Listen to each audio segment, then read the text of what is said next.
Start the recording. All right.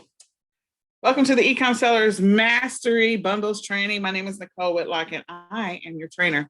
I don't know if there's going to be anyone else that might join us on this training, meaning I have other leaders who may actually stop in and hang out with us for just a second.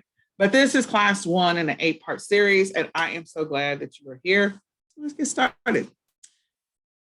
So I'm Nicole Whitlock. I'm the co-founder of eCom Sellers, LLC.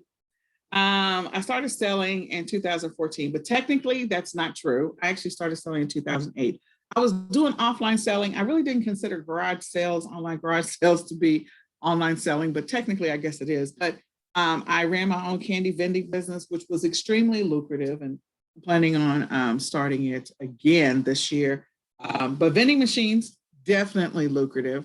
I made a lot of money. And then there was the housing bubble that caused a bunch of businesses to go out of business. And so in the midst of that, all of my machines were in mom and pop shops, and I ended up losing a boatload of machines. So I got out of the business, because when someone loses their lease from a business lease standpoint, the people who own the property, they don't always call the person whose machine is in the building.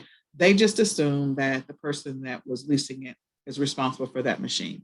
So my machines came up missing quite a bit. I think I lost about 30 machines. I was very upset about that, because they were in mom and pop locations that went out of business. So in any case, I got out of the vending machine business, and I'm going to restart that because it actually is very lucrative. There's different ways you can do vending. I also used to host a boatload of garage sales, more than what the county and the city allowed, only because I was hustling hard, because I have 2 special needs kids, and I needed to raise some money for their therapy. So I hosted a lot of garage sales. People used to give me their stuff to sell. And so I first started selling it in garage sales, and then I eventually moved to eBay. And so I'm like a unicorn, because I was very fortunate. I didn't spend a lot of money on inventory when I first got into the e-commerce business. So I opened up my first eBay store in 2014, and I sold the majority of that year. I didn't spend any money on inventory. People in the community, people that go to my church, my next door neighbors, I would reach out to people and say, hey, if you're donating stuff to the Salvation Army, instead of giving it to the Salvation Army or DAV or whoever, Goodwill, could you donate it to me? Because I'm trying to raise money for my kids. And that's how I ended up getting a boatload of money. A boatload of inventory. And then I would just sell it and make money. And eventually, towards the end of 2014, I actually started investing in inventory. But prior to that, I was making a lot of money from stuff that I took pictures of and listed, and I would ship it to people selling on eBay and also in Facebook garage sale groups. So that's really how I got started. As mentioned, I do have 2 special needs kids.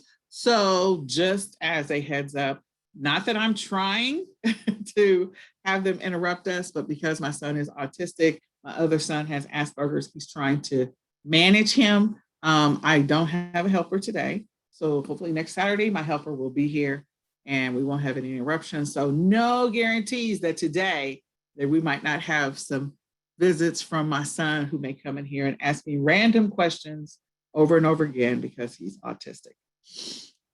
So I thank you for your grace and mercy. Oop, this is wrong. This is definitely wrong. So let me get the dates again.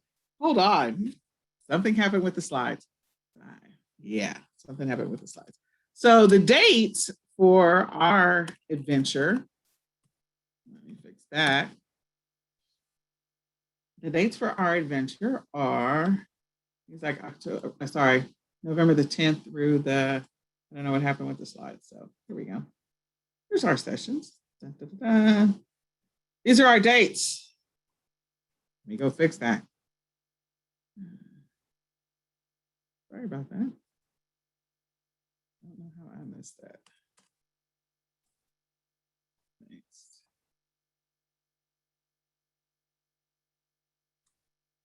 All right, those are our dates. So we don't have any sessions. Looking at the calendar, we don't have any sessions on the 24th. We don't have any sessions on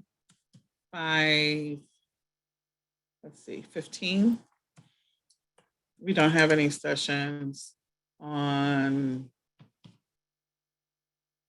doing this on the fly, grabbing a phone.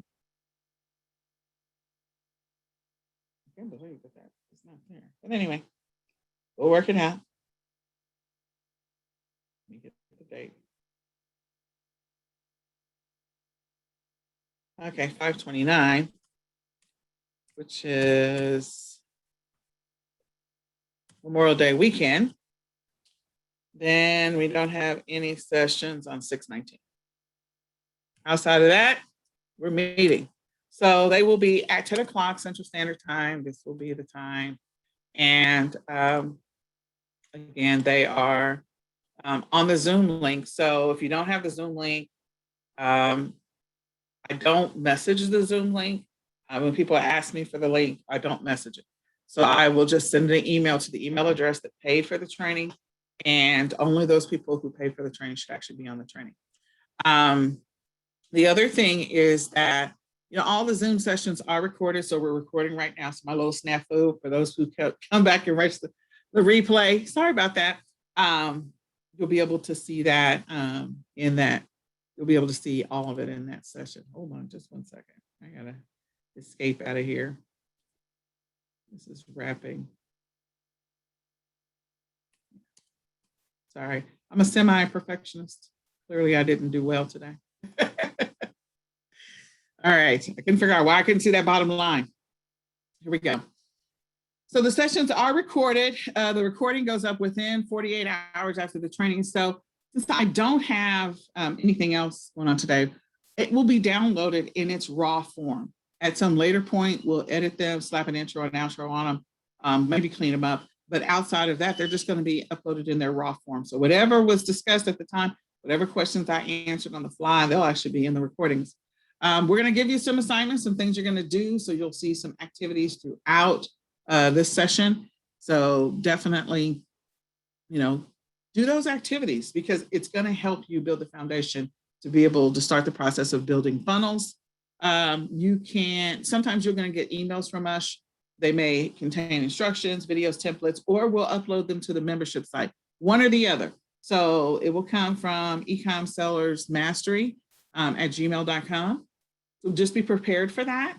In addition to that, if you have any questions, our Q&A is actually at 2 o'clock. I have no idea what happened. I think the wrong slide got copied in here. But anyway, the Q&A sessions are 2 p.m., 2 p.m., 2 p.m. It was actually in your email. So just make a note, 2 p.m. If you have any questions, you can come and ask whatever questions you have in the live Q&A session. We invite you, we encourage you to come and just, share your thoughts or ask any questions as you're on this journey. So what are we going to be doing in this class? We are going to be covering a lot of stuff. So today is session 1. And session 2, we're going to be going over some branding. We're going to do niche research, product sourcing research, wholesale research, private label, white label research, arbitrage research. We're going to cover a little bit of arbitrage, just a tiny bit today, and then some of the listing basics.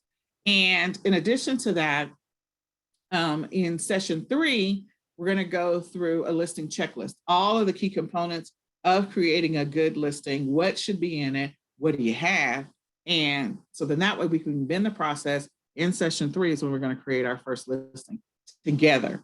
So we're going to do some keyword research in session 3. We're going to do some work on titles, and we're going to get into photos.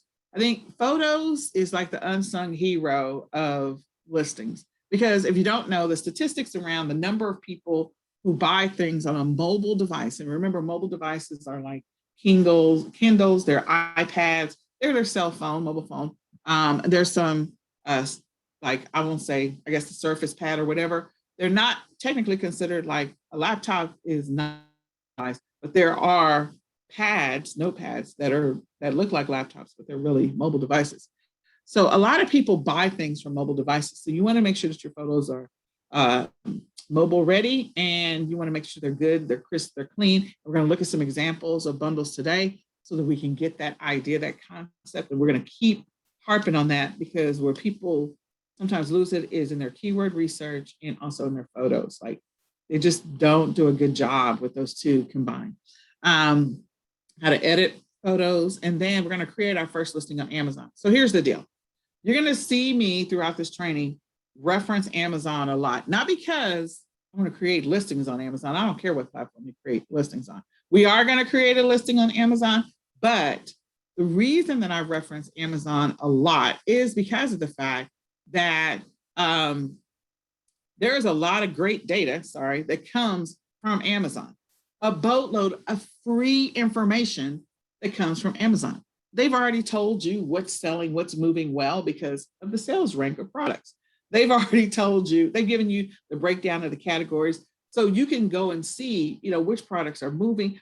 You can do it in the search box. You can type in words and start to see the rest of the title of whatever or the item just fill in automatically. It's going to tell you what keywords, the most frequent keywords that people are using to search for specific items. So they give you a boatload of great information, So I use Amazon a lot, regardless of the platform that I actually physically sell on.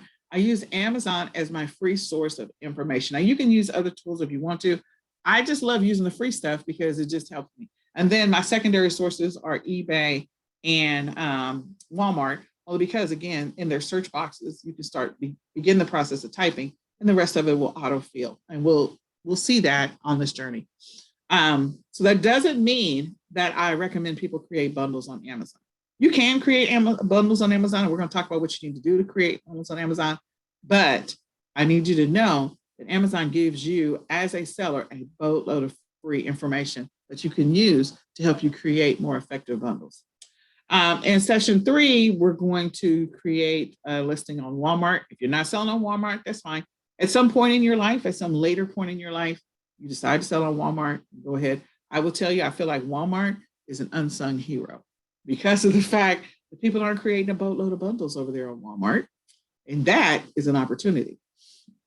We'll create them on Etsy. We'll also create them on Facebook Marketplace.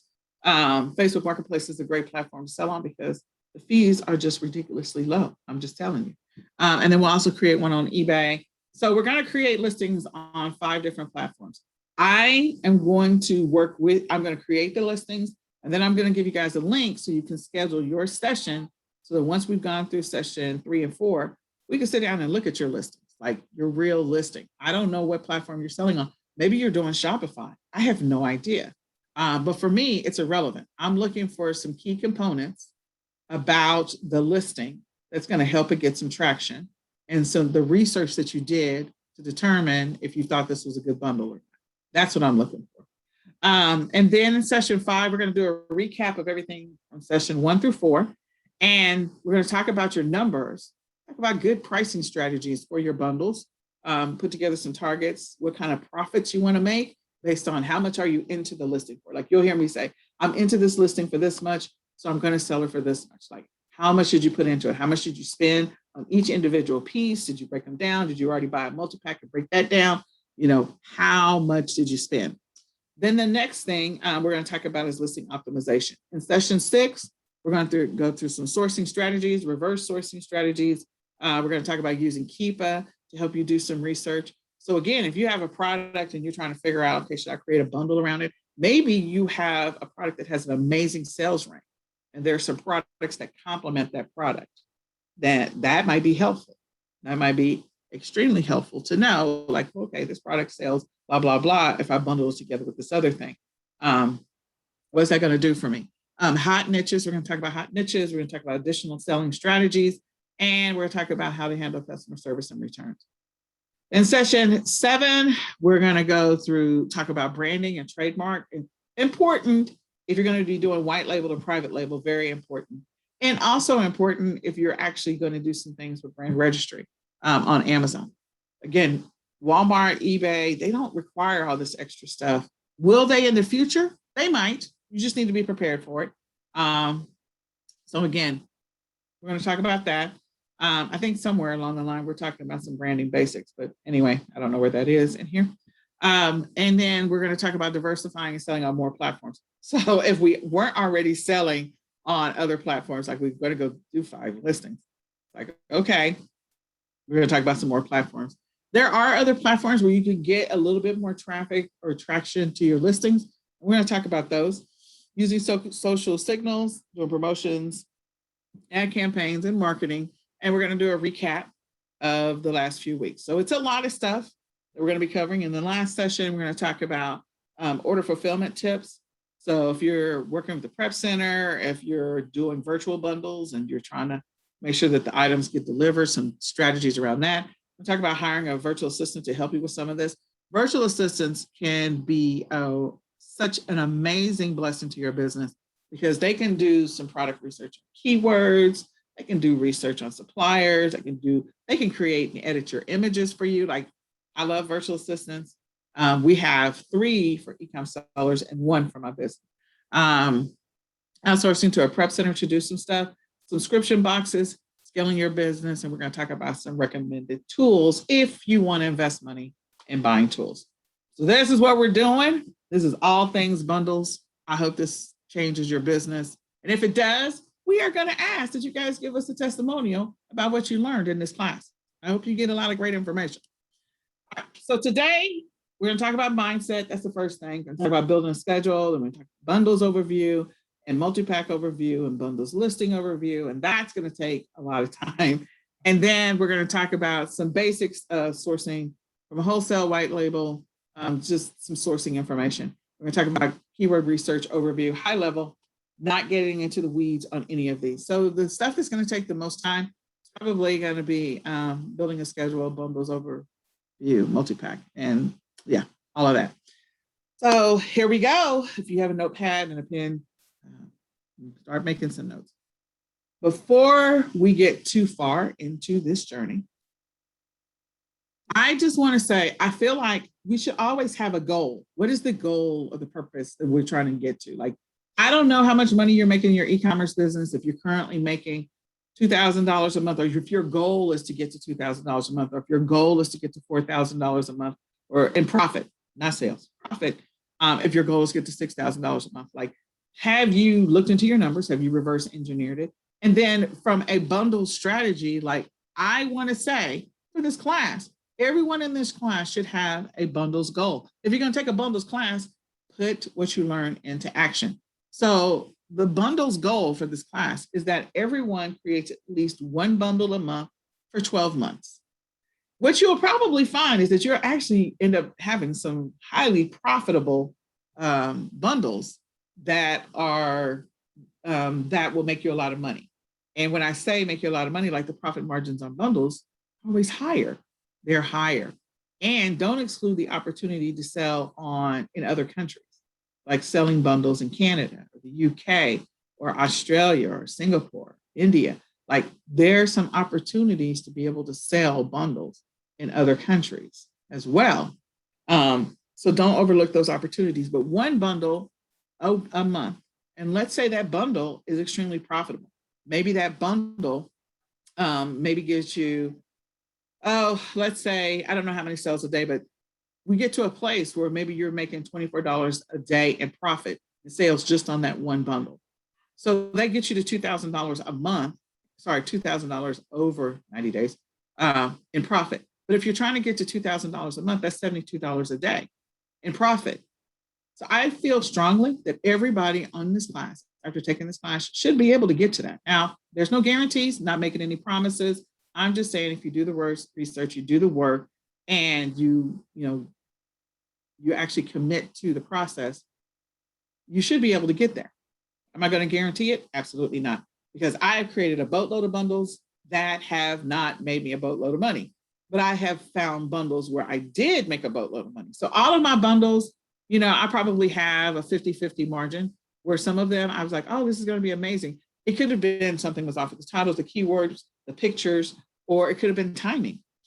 The other side of that is there were bundles that took off that I wasn't prepared for. And I was like, oh crap, I don't have any more. Where did I source this from? Where did I get these pieces from? Oh crap. So you just never know. But the great thing about bundles is they can help you with what I refer to as the steady eddies, the things that are going to give you recurring income all the time. So if you commit to creating at least 1 bundle a month or a year, you might find that sweet spot where you can scale up on a specific bundle. Those who like to have challenge goals, stretch goals, which is where I live, is creating a new bundle every week. Doing the research, sitting down, putting together a bundle every single week, putting up a new bundle listing on a weekly basis. That will make you a lot of money, I can tell you. Again, there will be some failures along the way. But again, it's your business. So just know that it's part of the journey, it's part of the process, and you can make a lot of money. If you're wanting to push this to, okay, I want to make this much money over the 90 days versus I want to make this much money over a month, then again, if you're wanting to get to $2,000 a month, you got to have $72 a day in profit. If you're trying to get to $4,000 a month in income, you got to have $143 a day in profit. That's just the numbers, basic numbers, doing basic math, taking 4,000, dividing it by 30, so you can get to that. If you're trying to get to $6,000 a month, you have to have $214 a day in profit. So basic math, figure out which one you're going to do. Are you going to go after the basic goal of just creating one new bundle a month? Or are you going to go after the stretch goal of attempting to create one new bundle a week? I will tell you, if you do one new bundle a week, you will actually get better at creating bundles because of your frequency, you'll get better at creating bundles. It will become an art form for you. All right, so mindset. And I don't know if we have any questions. Does anybody have any questions about first the overview? You can type them in the chat. Let me just see if I can see them. Any questions? All right, I'm going to move on then. We have no questions.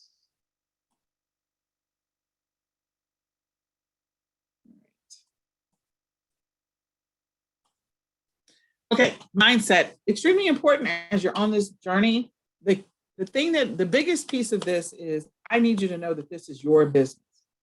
I'm not going to tell you, when you're done with this, you're going to be a millionaire, blah, blah, blah. I'm not that get rich quick girl. I am not the person that tries to sell people on the fact that you're going to win like the lottery. That's not the case. It's going to require some work. This business is simple components. I'm not going to say it's going to be easy for you to do everything, but it is simple components. And sometimes those components work together great in a great way, like a puzzle piece. And other times it's like, oh, it's not working out. This one didn't work. Okay, I tried it. I tested, I tweaked it, I modified it. Still not working out. All right, scrap this idea and go break down the pieces and sell them independently, like sell them as their own. But you need to remember that this business is going to require you to commit to it. You got to be patient with yourself. You definitely have to have some level of consistency. You're going to have to forgive yourself. You're going to make mistakes, like in anything that you do, your first job, your first apartment, your first relationship, the first time you learned how to eat. Look, we all made mistakes the first time we all learned how to eat. Half of the food that we were trying to get into our mouth ended up on the ground. That is just part of the journey. The mistakes are part of the journey. Ask Michael Jordan. Mistakes are part of the journey. So in order to get better at something, you just have to keep failing at it. That's the truth. That is not a lie. We had to fall a boatload of times before we all learned how to walk. It's the truth. So, and it's part of the journey. Failure is part of the journey. Embrace it and just learn from it and get better at it. Good customer service is extremely important as well, especially for those of you that are wanting to build a brand around your bundles, or if you're trying to, scale it, you want to do private label, white label, whatever it happens to be. Good customer service is extremely important because repeat customers all day long will make you a boatload of money. This is your business. You own it. You run it. You make all the decisions. You're in charge of all of it. So whatever inventory you bought, that is not Nicole. That is you. You made the decision to invest in the inventory. What I will tell you, I'm going to give you some simple strategies I use before I scale up and buy things wholesale. And so we're going to talk about that. But again, you're making all the decisions. I personally, I'm going to tell you right now up front, I'm not going to go buy 1,000 of anything before I've tested it to determine whether or not it's worth investing making that kind of investment. So stuff's going to happen on this journey. Again, you're going to have to forgive yourself. You're going to have to be patient. And the key is that you have to be consistent. I have made so many mistakes, like I said, along the way. And I know I'm not the only person. I'm not.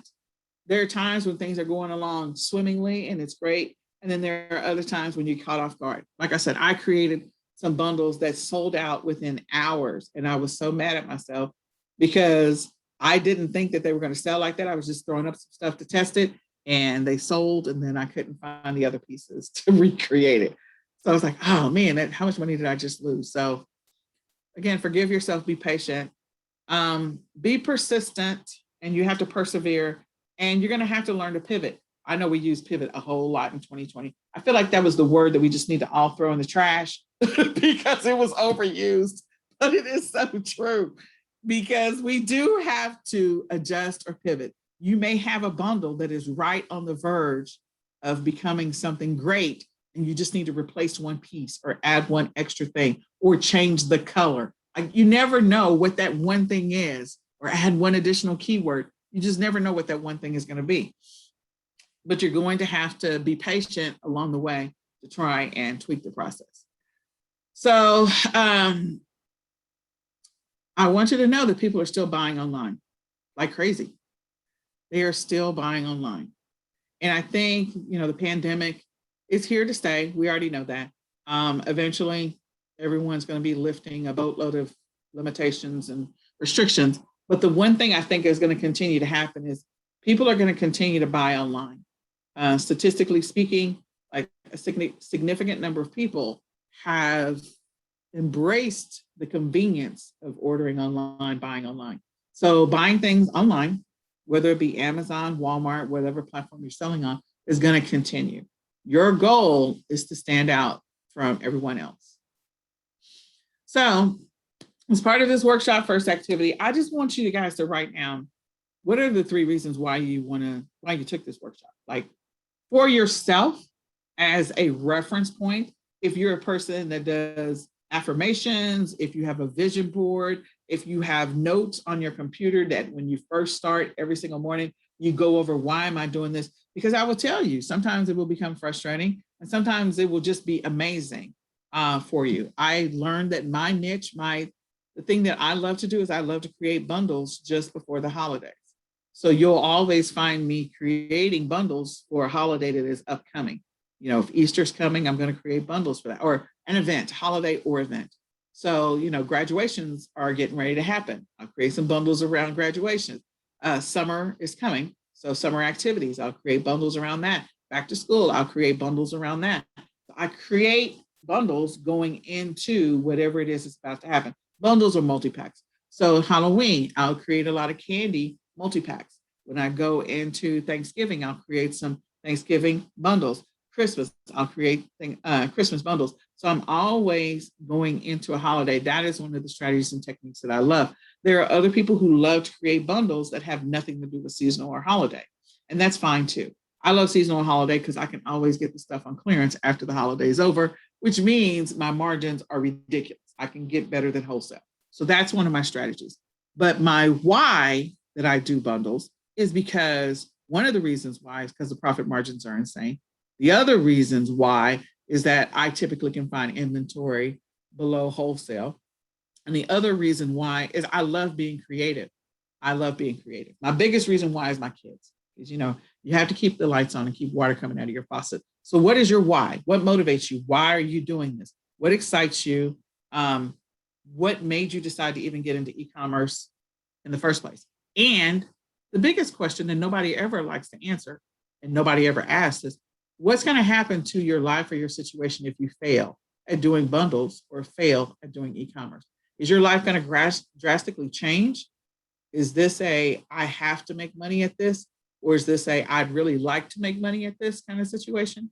Because there are people that really do need to make money online to keep the lights on and keep water coming out of their faucet, especially with COVID-19.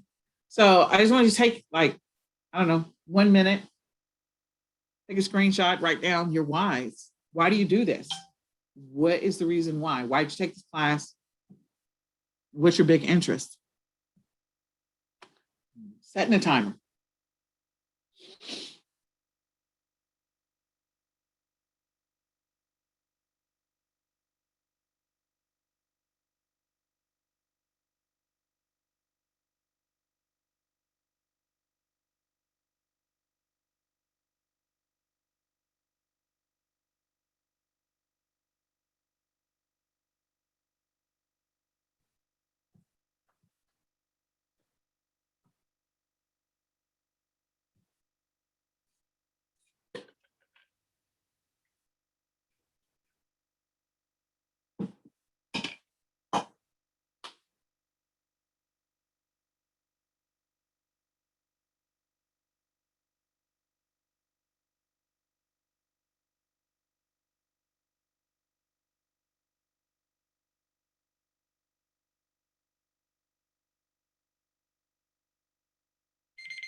All right. So we're going to move on, come back to this. I think it's really important because as part of this journey, the mindset is extremely important. People who don't make a lot of money in e-commerce, a significant amount of time has to do with their mindset. Like they built a bundle, they feel like they lost some money on something, they just quit.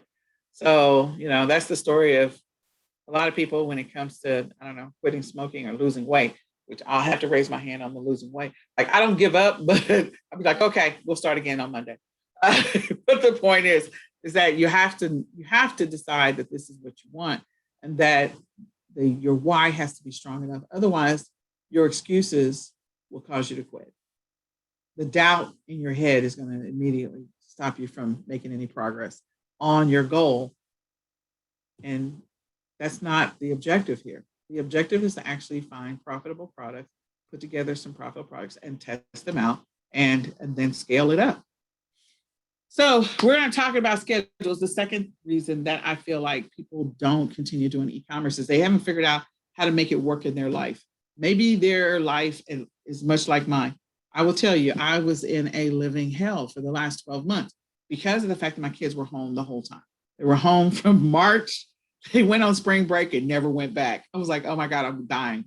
So everything about my business sort of slowed down and went from running at, 85% down to running at, it felt like 15 or 20%.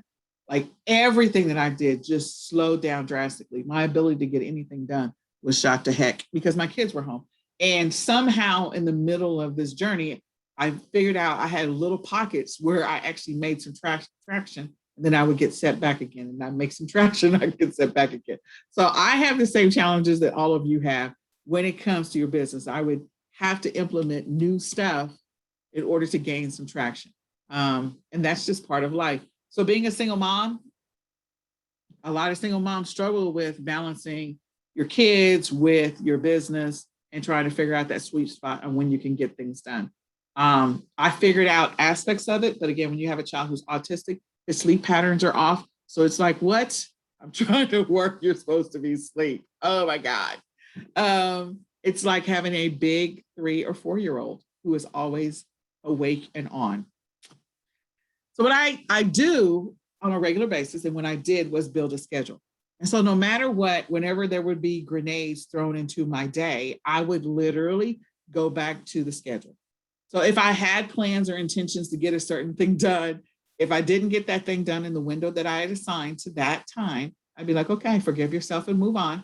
Let's go to the next thing. What was the next thing? And that's how I would gradually continue to make progress in my business. And I made money. I mean, let me just tell you, 2020 was an extremely profitable year for me in the midst of my insanity, in the midst of my more than 50% reduction in productivity. I can guarantee you, if my kids were not at home, I don't know what my numbers would have been. It would have been ridiculous, though. It would have been completely ridiculous. So the fact that I still made money while fumbling across the finish line is just a blessing and a testament to God, because I'm like, oh my gosh. But it's also a testament to the fact that, my skill of being able to find products, to put together stuff and to list it so that I can make money. It just worked out. It just ended up working out. So I personally am an extremely strong proponent in building productive schedules. I think that schedules are your saving grace. They will, again, you can redirect your life back to the schedule when a grenade gets thrown into your day. And trust me, grenades left and right. When my kids are in school and life is typically normal, they are back in school now. They just went back to school March 22nd. But when they are in school, what I find is when I set up time blocks for my day, I'm able to get so much done in my business. The consistency goes up 200%. And when consistency goes up, that means the productivity is up. The habits that are needed to help me to be a successful seller are just churning on autopilot. It's like getting in the car and driving down the street. You don't think twice about it because it just happens on autopilot because you do it all the time. And so the goal is using the schedule to help you build the habits of consistency, use the schedule to build the habits of routine, use the schedule to build all the habits that you are not really good at in your business. And so again, even if you had a plan to, create listings, but your son came in and flooded the bathroom, these are all real stories, or broke the toilet somehow, you got to stop what you're doing, go deal with that fiasco, and then come back to your business like, okay, I've moved into the next one, which is, I guess we're shipping now. It's like, okay, I didn't get to create any new listings today. It just what it is. But again, you will get back to the next thing. You'll still continue to make progress in your business. So building a schedule is going to help you with that. It's going to help you build the habits. The people that you see that are making the 7 and 8 figures, the reason that they're making the 7 and 8 figures is because they have built the habits of consistency in their business. They have a routine. And so a checklist schedule will help you build those habits on autopilot. And then you'll start to see the traction in your business, and it's going to be ridiculous. It's going to be amazing, and it's going to be ridiculous. And this applies to, regardless if you're selling bundles. I don't care what you're selling. You could not be selling bundles. It still applies to that. So you need to build a schedule around everything. You shouldn't schedule doctor's appointments if you're supposed to be listing during that window. You shouldn't be going to go get your car repaired or folding laundry if this is a window in which you're actually supposed to be doing something productive in your business. For some people, working from home is not something that they're really good at. And so you have to find those windows where you're most productive. Everyone has a most productive time of the day. And so for a lot of people, it's first thing in the morning. So if that means you have to get up an extra hour earlier just to get to the things you want to get to in your business, do that. Get up an extra hour early so that way you can make some traction in your business, even if you only do it at 30 minutes a pop. So 30 minutes of listing and 30 minutes of product research and 30 minutes of shipping and 30 minutes of whatever. Just even if you have to do it at 30 minutes a pop, and then you have to go deal with your kids or you have to deal with something else, whatever it happens to be. If you're working a full-time job, same thing. Figure out where you believe your most productive time is. So I know that my most productive time is not in the evening. Like after the kids go to sleep, I tried for the longest to do listings at night, and I would literally be so tired and so fatigued that I couldn't even think. So instead of spending, 5 or 10 minutes on creating a listing, I would literally be sitting in front of my computer for an hour trying to do one listing. Clearly, that's not the best use of my time. This is not the window to create listings. What can you be doing during this window instead of creating listings? So don't put activities in the window where you're least productive or least apt to do that activity, whatever it happens to be. So I want you to, real quick, I want you to think about your schedule. Do you even have one? Like, be honest. If you don't have one, we're going to talk about how to create one.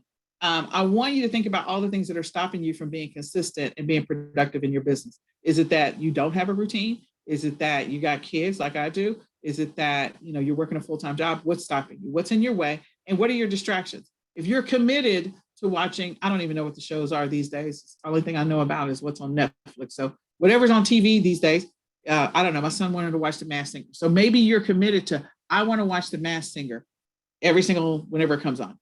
If that's something that you're willing to do, is there something in your business that you can do while watching The Masked Singer? Is there something simple or basic so you can utilize that time? I am all about the most effective use of time, the most effective use of time.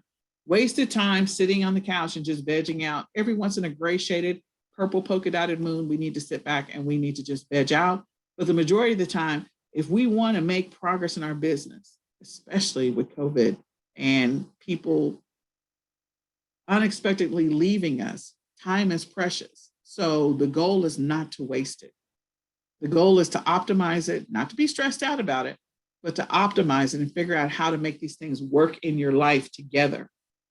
What you don't want to have is that you're at the end of your life and you have all these regrets about all the things you didn't do because you spent so much time online playing Candy Crush or Fortnite or whatever else people are playing these days. And you could have been using that potential productive time doing something that was going to change your family's future, change your life, change your financial situation. That is what I see all the time. I see it all the time where people are not utilizing their time effectively. So what's your distraction? What's the thing that you like to do? Is it that you really like to hang out on Facebook? If that's the case, you're going to have to get one of them Facebook apps so you can stop yourself from being on Facebook, for hours at a time. Is it that you like watching YouTube videos over and over again? Okay, you're going to have to set some kind of timer and build some type of habit to shut it off, or maybe ask your kids to help you to be accountable and say, okay, mommy's only going to do this for 30 minutes. I need you to come and get me at blah, blah, blah, or set an alarm clock, whatever you need to do to stop yourself from doing whatever it is that you're wasting time doing.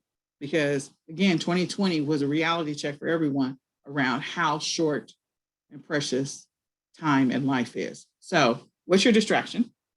Write it down. And then the other thing is, I want you to be honest with yourself. How many hours do you spend in your business right now, every single week? If you're starting from scratch, your number is zero. It's okay. Just be honest.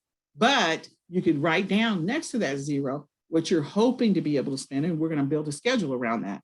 How many hours a day do you spend in your business?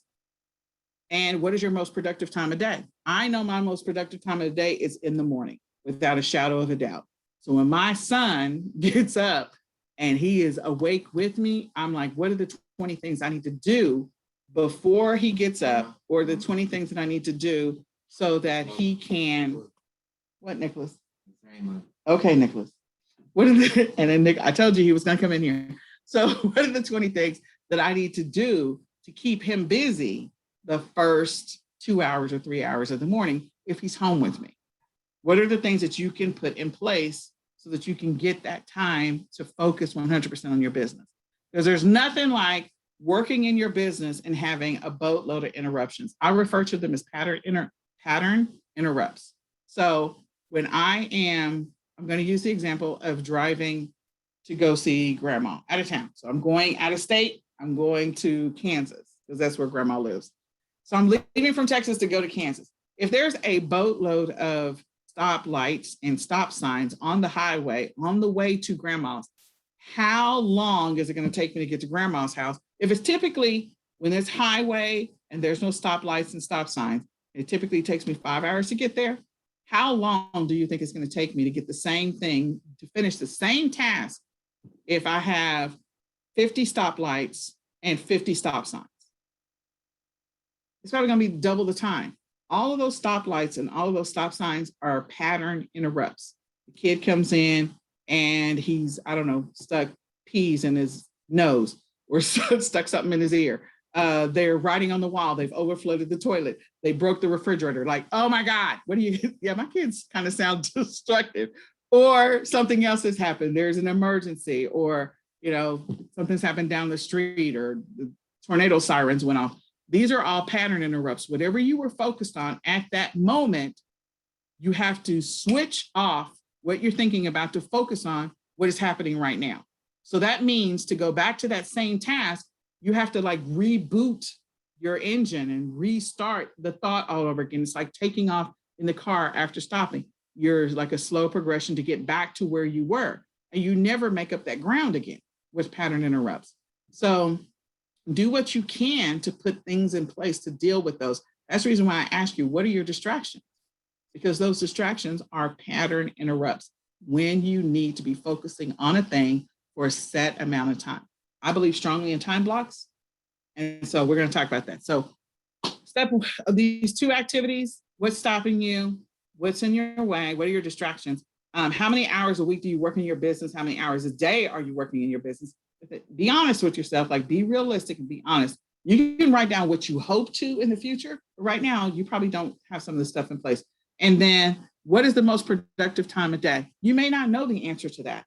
It may take you at least 2 weeks to 30 days to figure out, oh my gosh, I just noticed that I'm really most productive, in the afternoon after having lunch. Some people it's not. I'm not that chick. So maybe it's first thing in the morning for you. Maybe it's late at night. Maybe it's after going to go work out or going for a walk. Figure out that most productive time of day, because you're going to use that to actually 10x your activity. Whatever it is you're trying to get done, you will notice you can double your productivity of what you're trying to get done by actually doing work in the most productive time of day for you. So I'll put 1 minute on a timer. Write that down.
Okay.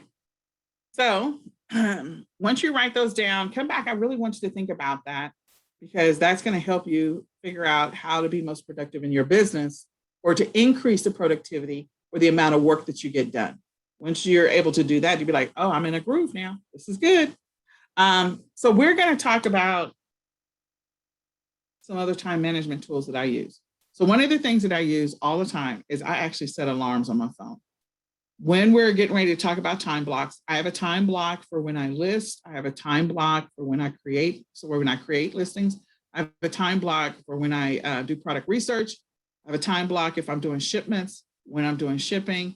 I have a time block for customer service. I have a time block for administrative stuff like dealing with returns or account reconciliation or whatever it happens to be. I have time blocks for each one of those things. And when I do time blocks, I try to do in 30-minute blocks. So if I have a time block for creating listings, I might do 30-minute blocks, so block an hour. And so during that window, my goal is to not ever schedule anything that is not related to creating a listing in that time block. If I'm doing product research, I am going to set a time block. So I'll do two 30-minute time blocks just for product research. So the reality is in that 30-minute time blocks, what typically happens in the 30 minutes is the first 5 minutes is just warming up.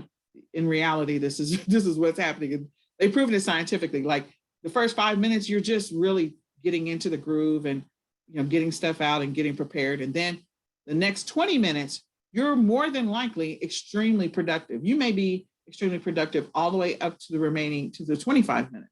But around the 20-minute mark, you get some sustained productivity where you're doing some really good product research or keyword research or title research or image, work, whatever. And then around the time that the timer is about to go off for 5 minutes, then you're going to start to slow down. Maybe for some people, they're going all the way up until the end. And typically I go all the way up to the end, but you're going to have that sweet spot. So in the 30 minutes, you're really not getting 30 minutes of productivity. You're really getting about 20 to 25 minutes is true productivity. And you have 5 minutes where you're just, okay, Nicholas. So then you have 5 minutes of where you're actually just ramping up and getting prepared. So in the time blocks on my phone, I actually put those time blocks. I actually have a research time block where I'm doing keyword research, title research, bundle research, whatever. I'm trying to find a need. I'm trying to find a niche. I'm trying to provide a solution. I have a listing time block. I have a shipping time block. I have all of these time blocks, and we're going to do the same, but I have them on my phone, on my I have them on my calendar, and I can set alarms on my phone so that if for some reason something happens with the kids, and I know that I'm supposed to unofficially be clocking in right now. I'm supposed to clock in and start creating listings. I have an alarm that goes off on my phone that so that the timer goes off, and I know, oh, I need to pick up the phone. It's time for me to start listing. And I normally set it about 2 to 3 minutes before I'm supposed to start. So if I'm supposed to start listing at 9:30 in the morning, I'll actually set it for like 9:27, 9:26.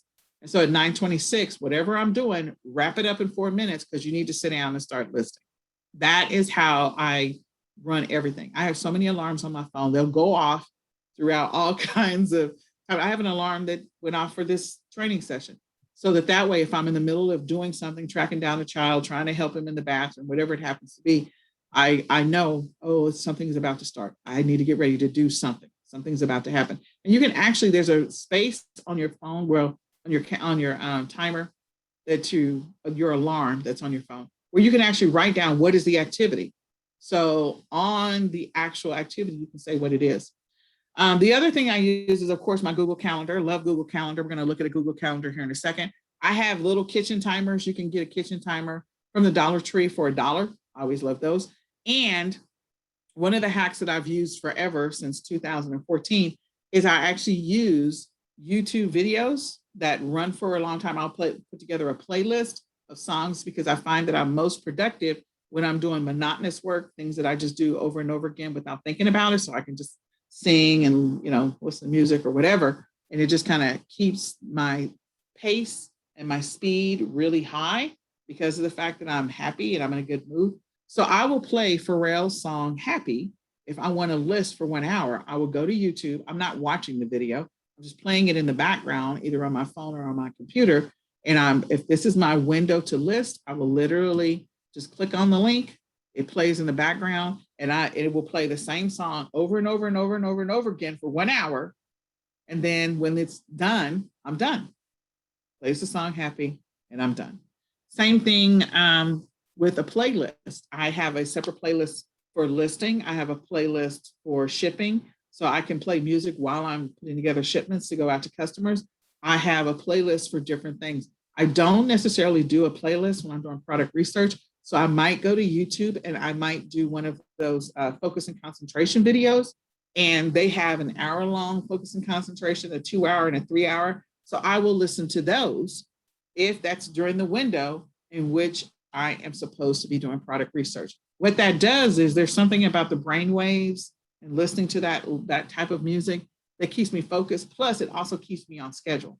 I know that I'm listening to this until it stops. Once it stops, my timer on my phone should go off and I should move to whatever the next thing is. So for those people that are not really disciplined at home, they've got a lot of interruptions with little kids. They have all kinds of things happening. When you set up little processes to help you stay focused on a task or to help you stay productive or to know when your time limits are, you'll find that you actually get more stuff done. You'll find that, and especially if you're doing it during your most productive window, you'll find that you get so much done with so little time. And I think that was my saving grace for 2020, is because I would take those windows and get as much as I could done in that window, regardless of the fact that I didn't get to use the entire window. I got to use a good portion of it, but not all of it. And I still made a lot of money. So I want you to find those little hacks, life hacks that you can use that are going to help you to stay focused during the window in which you're supposed to stay focused. The other thing I do is we get up and we go for a walk. We go outside, we get some sun, we walk down the block and we come back. So that's built into my timer. So I literally have 2 hours of productivity, and then I'll have a brain break, or I might have an hour's worth of productivity and a brain break, and do that so you can get away from the electronics, get away from the EMFs, and just get out and enjoy nature, let the wind hit your face, and then come back and you'll find, okay, I'm ready to go again. And that's another one. If you have little kids, what you might do, or if you have a spouse that supports you, you might put a sign on the door that says, okay, mommy's not available, for a certain period of time. And if daddy is taking care of them or the babysitter's taking care of them, then they know not to come into the room. If you're a single parent, you don't have the extra capital, you don't have somebody else, then there are other things that you have to do. What I would do for my son is I would give him little activity boxes. So you just buy the little shoe boxes at the Dollar Tree, and I would have like 5 activities that I knew were going to take him roughly about 10 minutes each to do, or 15 minutes each to do. So one of them might contain a puzzle. The other one might contain a coloring book with crayons. Another one might contain something else, and just put all those in the box and say, okay, mommy needs you to complete these 5 boxes before you can get up. Okay, if you don't finish them, then we're not going to, whatever it is your child likes, or we're not going to do whatever it is your child wants to do. So figure that out. What are the things that your kids like? What are the activities you can put in place? So then that way you can get the focus time that you need, and you don't have the pattern interrupts because your kids are coming in every 15 minutes, or they're doing something like fighting their brother or whatever it happens to be. Give them an activity and tell them, here's your reward if you get this thing done. So those are some quick hacks that I have around time management. So let's get into how I create it. So you want to make sure that you're spending the most time on the biggest income producing activity, whatever that happens to be. The income producing activity or income generating activity needs to get the biggest time blocks.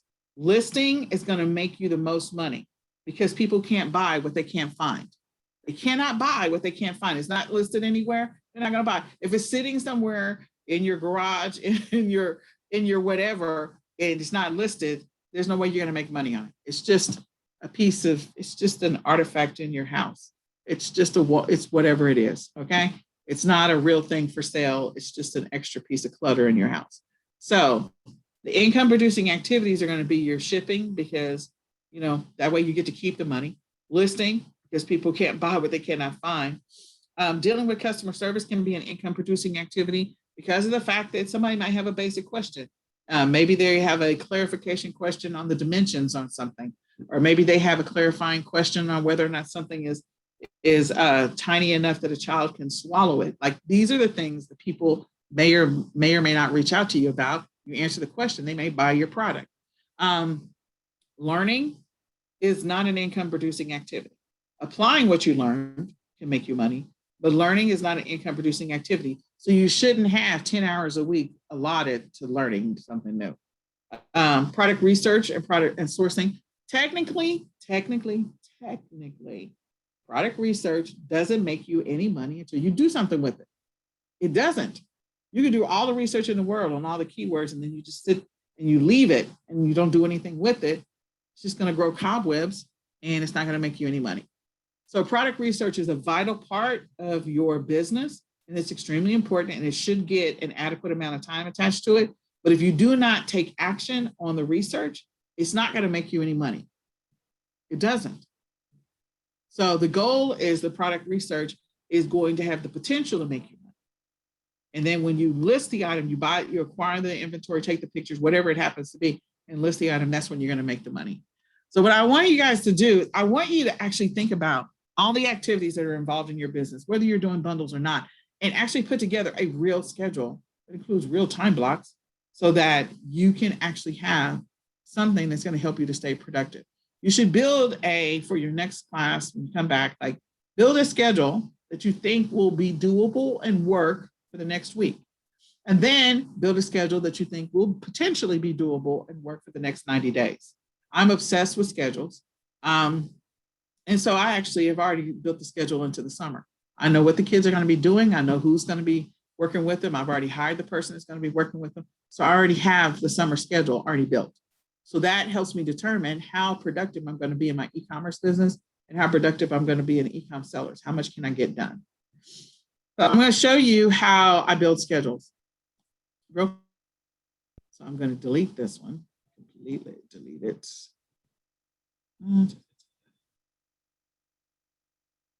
Remove calendar. Okay. So if you have a Google Calendar, I love Google Calendars. I think they're the best thing ever. The first thing we're going to do is we need to have a game plan to be able to do this work that we're about to learn how to do. So we're going to build the foundation for being able to do the work. That's the whole purpose of the calendar. Build the foundation to be able to do the work. So when you go to Google Calendar, the first thing I do is I click on Add Calendar or Other Calendar.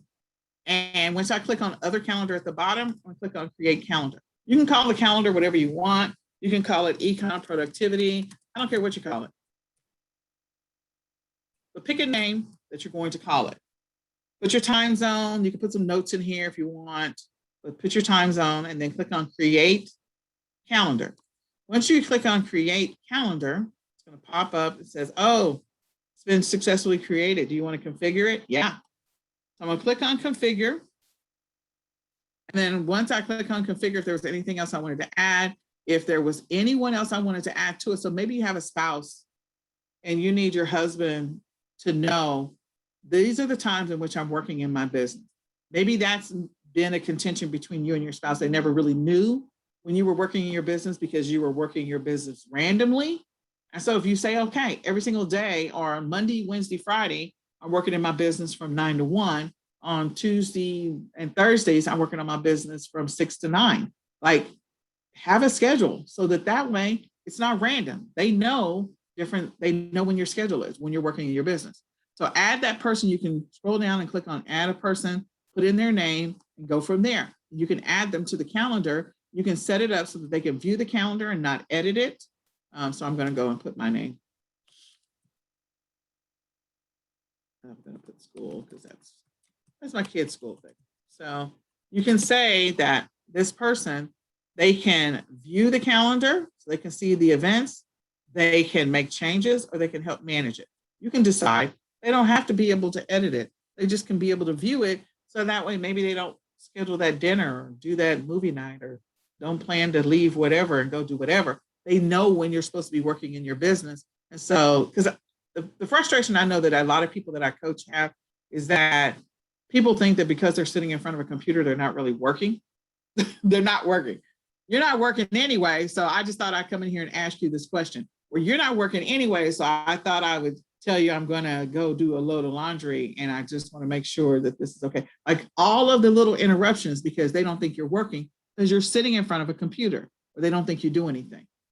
If you put a schedule together and you share it with those people, then to say, okay, mommy is actually creating listings right now. So I'm probably not going to bother if your children are old enough to understand that. If they're not, put some kind of signage or figure that out. But you have to make sure that everyone in the house has buy-in, including the spouse. Okay. So put together that schedule. Then once you put together the schedule, once you put together the calendar and you put the notifications on it, now you have this little calendar that's built down here that's called eCom productivity. So the things that you do in your business, if you figured out like in the mornings, maybe you're going to go work out. So you can put your workout schedule on here and maybe you work out, I don't know. So let's say you work out from 7 to 8 or get the kids off to school or whatever it happens to be. So the thing that I just did, sorry, I did that very quickly. I do these all the time because I build them all the time, is once you type in whatever the description is, click on the words do not repeat, and you come down to how do you want this to repeat? So I click on custom, so I can control that maybe I'm working out Monday, Tuesday, Wednesday, and Friday, and Saturday. That's maybe when I'm working out, and I'm going to choose the color. You can indicate when you want it to end. So maybe this is your workout schedule for the next 90 days. So you can choose the next 90 days and whatever that date happens to be, choose it. You can say it ends on that, or you can say it never ends, okay? And then you could choose a color. So maybe for workouts, you say workouts are purple. I don't know. And you could either set your spouse as the notification on here, or you can just leave it alone and they can just see your calendar. All they have to do is click on eCom productivity and they can find it. So if workouts are part of the thing that helps you to focus, because some people, the endorphins go up and they are really focused if they work out before they actually start working, put that on your calendar. It's part of my business. I am more productive when I work out than when I don't, okay? So now you've got workouts, shows up on your calendar, and it's on your calendar forever because you didn't put an end date. All right, so then you get the kids ready, okay? So maybe that's, 8 to 9 or whatever. So now I'm gonna sit down, I've taken a shower, I've had breakfast, I've had my coffee, I'm ready to work.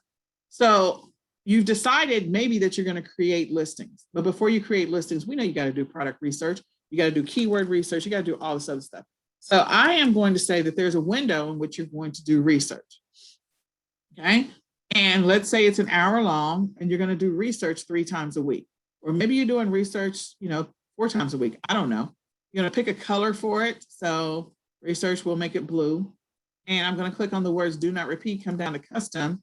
And I'm saying I'm gonna do product research Monday, Wednesday, and Friday for an hour, 2 30-minute blocks. You click done. You can set notifications. This way, you'll get a notification that just pops up on your phone. It also pops up on your computer calendar. If you have the calendar open, you get a notification. So you can say, I need a notification 10 minutes before I'm supposed to do this.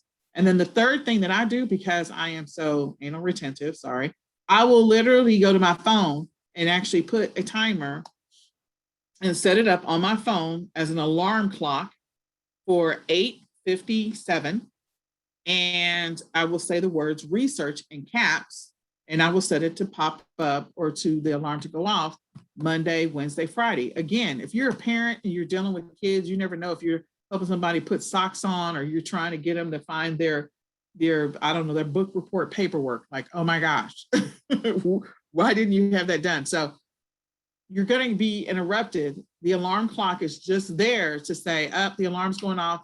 I'm getting ready to do something. You got to hurry up. I either got to get you on the bus or I got to get you out the door, or you're going to have to figure out the rest of this on your own. Mommy's about to clock into work. Okay. It's just a reminder. That's all it is just a reminder to bring you back to the thing you're supposed to be doing. So I'm going to do research 3 times a week. Okay. So in addition to doing product research, I know that I'm probably going to have shipments that are going to come in. If I'm shipping inventory myself to my customers that have bought things from me, I got to set aside some time to do that. I also need to set aside some time to deal with customer service. I have to set aside some time to deal with other things that happen in my business. So I actually put those on my calendar as time blocks, okay? So maybe I set aside, if you're not doing a lot of shipping, maybe you're just auditing whoever's doing the shipping for you. So you're just checking to make sure that it got shipped and it's a physical item that maybe you've done Amazon FBA. So if you're doing Amazon FBA, you still have a shipping activity, and that's packaging up your shipments to go into Amazon. If you are, or packaging up your stuff to go to your supplier, or placing shipping orders from your wholesale supplier to go to your prep center so that they can put the bundles together for you. Whatever it happens to be, I know I got a shipping related activity, whether it's me doing it physically, me checking on it, or me preparing it to send to the Amazon warehouse or wherever it's going. There's a shipping related activity in my life. So, and everybody's business model is different. So I'm going to go in here and I am going to set this to be Monday, Wednesday, Fridays. I'm always going to be doing a shipping activity. Okay. So the reason I put product research for me personally before I did shipping is that I know that first thing in the morning, my brain is so fresh with ideas about products that I could potentially sell that I know I don't want to lose that to shipping. Shipping is just a physical activity if I'm shipping it myself, or if I'm prepping it to go to the Amazon warehouse, or if I'm checking with the supplier. But product research requires some level of creativity, some level of analysis, some level of additional thought, where shipping may not require a bunch of extra thought. It is a routine thing. It is tedious, it's monotonous. It's the same thing over and over again. So when I need to do something creative, I know I need to do the creative thing before I do the mundane thing. So that's why I always put product research for me personally first, because I know I'm freshest in the morning and the product ideas come to me faster first thing in the morning. So that's the reason why it's that way. So shipping, I'm like, that's a physical thing. I can do that later. Or it's I'm just checking with the supplier. I'm just checking with whatever. I don't have to think of anything creative when it comes to a shipping activity. There's nothing creative about it. So, so I'm going to allot 2 hours just in case I had a lot of shipments over the weekend, sales over the weekend. So I got a lot of sales potentially coming in over the weekend. I'm going to change that to a different color. Maybe I'm going to change it to light green, and it's going to be for 2 hours. So now I've got research, product research, because I know that's the most optimal time for me. And I have shipping activities, whether it's however that shipping pans out, whether I'm checking with suppliers or whether I'm shipping something myself, doesn't matter. Okay. So where am I working to create listings, and where am I doing sourcing and all of that? So I'm going to go to the next window and I'm going to type in sourcing. I'm going to click on more options. You know, you can set a reminder. Don't forget that you have the opportunity to set a notification. I'm going to go here and I'm actually going to set the sourcing. I'm going to go out, or I'm going to be online doing some product sourcing, ordering inventory, buying inventory, getting in, ordering, making lots of orders. I'm going to set that up to be 2 hours. So that 2 hour window works if I am, whoops, I need to change the color. So I'm going to change that to orange. So all events, I'm changing it to say I want to make this change on this event and all following events. So now I have orange. I love colors. I have a color-coded calendar. And if I'm going out, maybe on Mondays, I go out to a physical store. Tuesday, I'm doing online research. Thursday, I'm doing online research. And then Saturday, maybe I'm going back out to a physical store. You decide how you want to break it up. I'm just saying this is the time in which I should be getting in the car. I should already have a game plan together because I'm going out. And on Sunday, I would actually put together my plan. So I would probably put together my planning, my weekly planning on where I'm going, what am I doing, who am I sourcing from, what are the products. If I say this week, we're going to do all baby products. Next week, we're going to do all sports related products. The following week, we're going to do all, kitchen related products. That means I'm going to do specific research on potential baby bundles. That's all I'm going to do. And I'm putting together some time on my schedule to say, I'm going to do some effective planning. Okay. Cancel. So this is planning, repeats. And I'm going to choose a color. Let's say it's gray. And I'm just going to set aside 1 hour for planning. Okay. And it's going to be on my schedule forever. So when I scroll to any of the other weeks, it's just there all the time. There all the time. So if I have a vacation, I literally can come in and delete those blocks because I'm planned for it. Okay. So, all right. So then the next activity is creating listings. So I know that went out and did sourcing. I'm going to create some listings. And maybe I'm creating listings because I did online arbitrage. I did some online research with a wholesale supplier. I did some online research with whatever. So I can either create listings using a creative tool, the creative way that I do it, which is using Snagit to grab the images before the products actually arrive, or, whatever you need to do. If you got them physical, you went shopping, you can start taking pictures and begin the process of creating listings. So I'm going to actually do photos and then I'm going to do listings.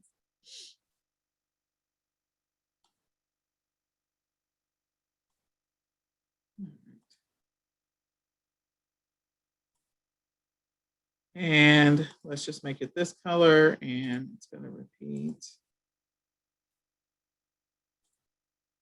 And then the last thing, I'm going to create listings and I'm going to have some admin time. And that includes sharing listings. That includes using a spreadsheet to upload and create listings. That includes all of that. So whatever that looks like, and sometimes I normally do about 2 hours here. So I can go ahead and move this to 2 hours. I'm going to change this to green because for me, green always represents an immediate income producing activity. I'm going to make money if I do this green thing. I know I'm going to make money if I do this green thing. And then administrative, I'm going to call this admin, customer service, refund, anything I have to reconcile, anything I got to deal with. I'm just going to call it that. You can split it out into separate ones and just do them. Depends on how many sales you're getting, how much traffic you're getting, and set a notification for that. And I change the color and I'll choose this color. Okay. So now we have a schedule. So when your spouse says to you, whatever they say, significant other, you now have a plan that says, okay, so I'm busy on Monday, Wednesday, and Friday from 9 to 1. I'm working my business. And on Tuesday, Thursday, Friday from 9 to 2, I'm working my business. Again, the things that are going to require you to be creative, if your most creative window, your most productive window is first thing in the morning, do those things first that require you to think more. If they require you to think a lot, so creating listings, I could move listings to be somewhere else, or I can just, this whole day of being out and about and then creating listings. Maybe I need to take a walk before I do this, and then I get back into the groove of creating listings. So figure out the schedule, build a schedule that's going to work for you, build a schedule that makes sense for how you run your business. So going back to this, now we're going to get into the fun stuff. So I just built this one on the fly. This is just an example. You can change it to be whatever applies to you and your business. Create a schedule that's going to help you to actually get the things done and to help you to be more productive. You get more stuff done in those windows. And again, I'm an example of a person who had a schedule, always lives by a schedule. My schedule didn't always work out for me over the last 12 months because of my kids, but I still made money. I made a lot of money because I kept going back to what should I be doing right now? What should I be doing right now? Even every time I got interrupted, okay, let me go back to what I'm supposed to be doing right now. Okay. All right. So, and then that way it'll help you to stay focused.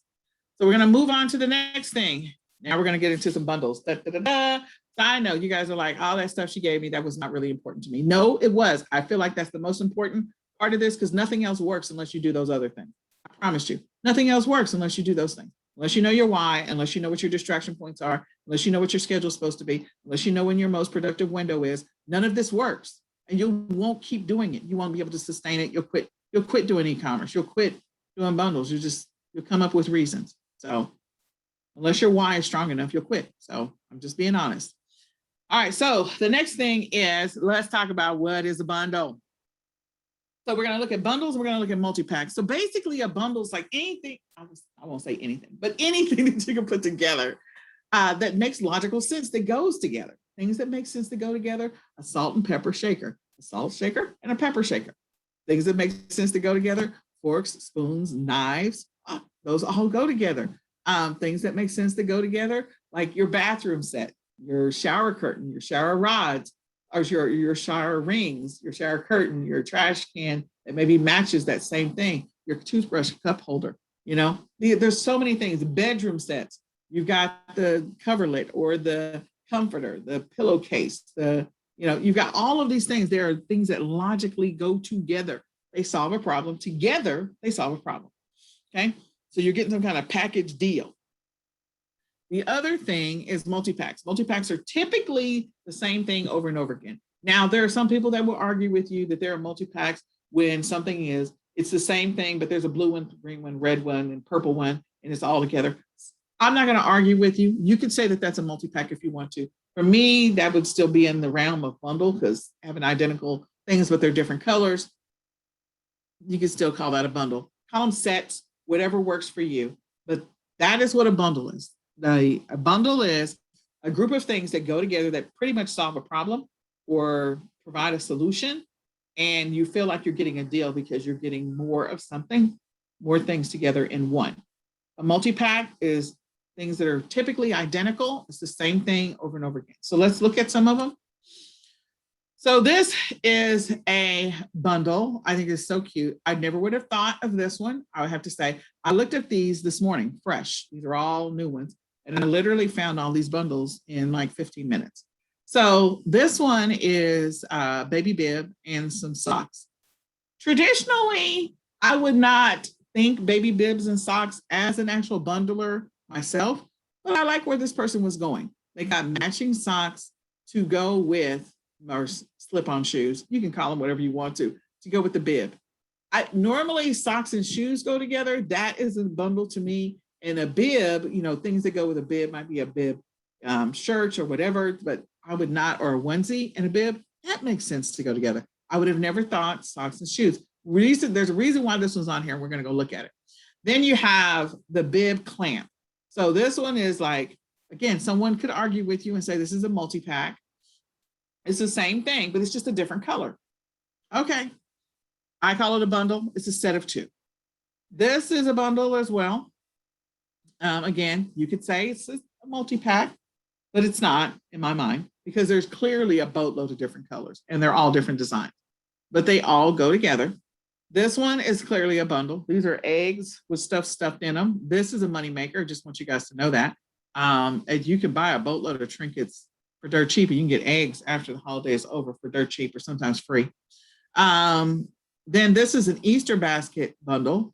So they literally took a whole bunch of stuff that you buy at the grocery store. Someone fanned them out, did a great job with the photoshopping and the clip art. And they just literally started laying stuff on top of a bucket. On top of a bucket. I have an idea of what they're into for this bundle, but very interesting. Then you have this particular bundle.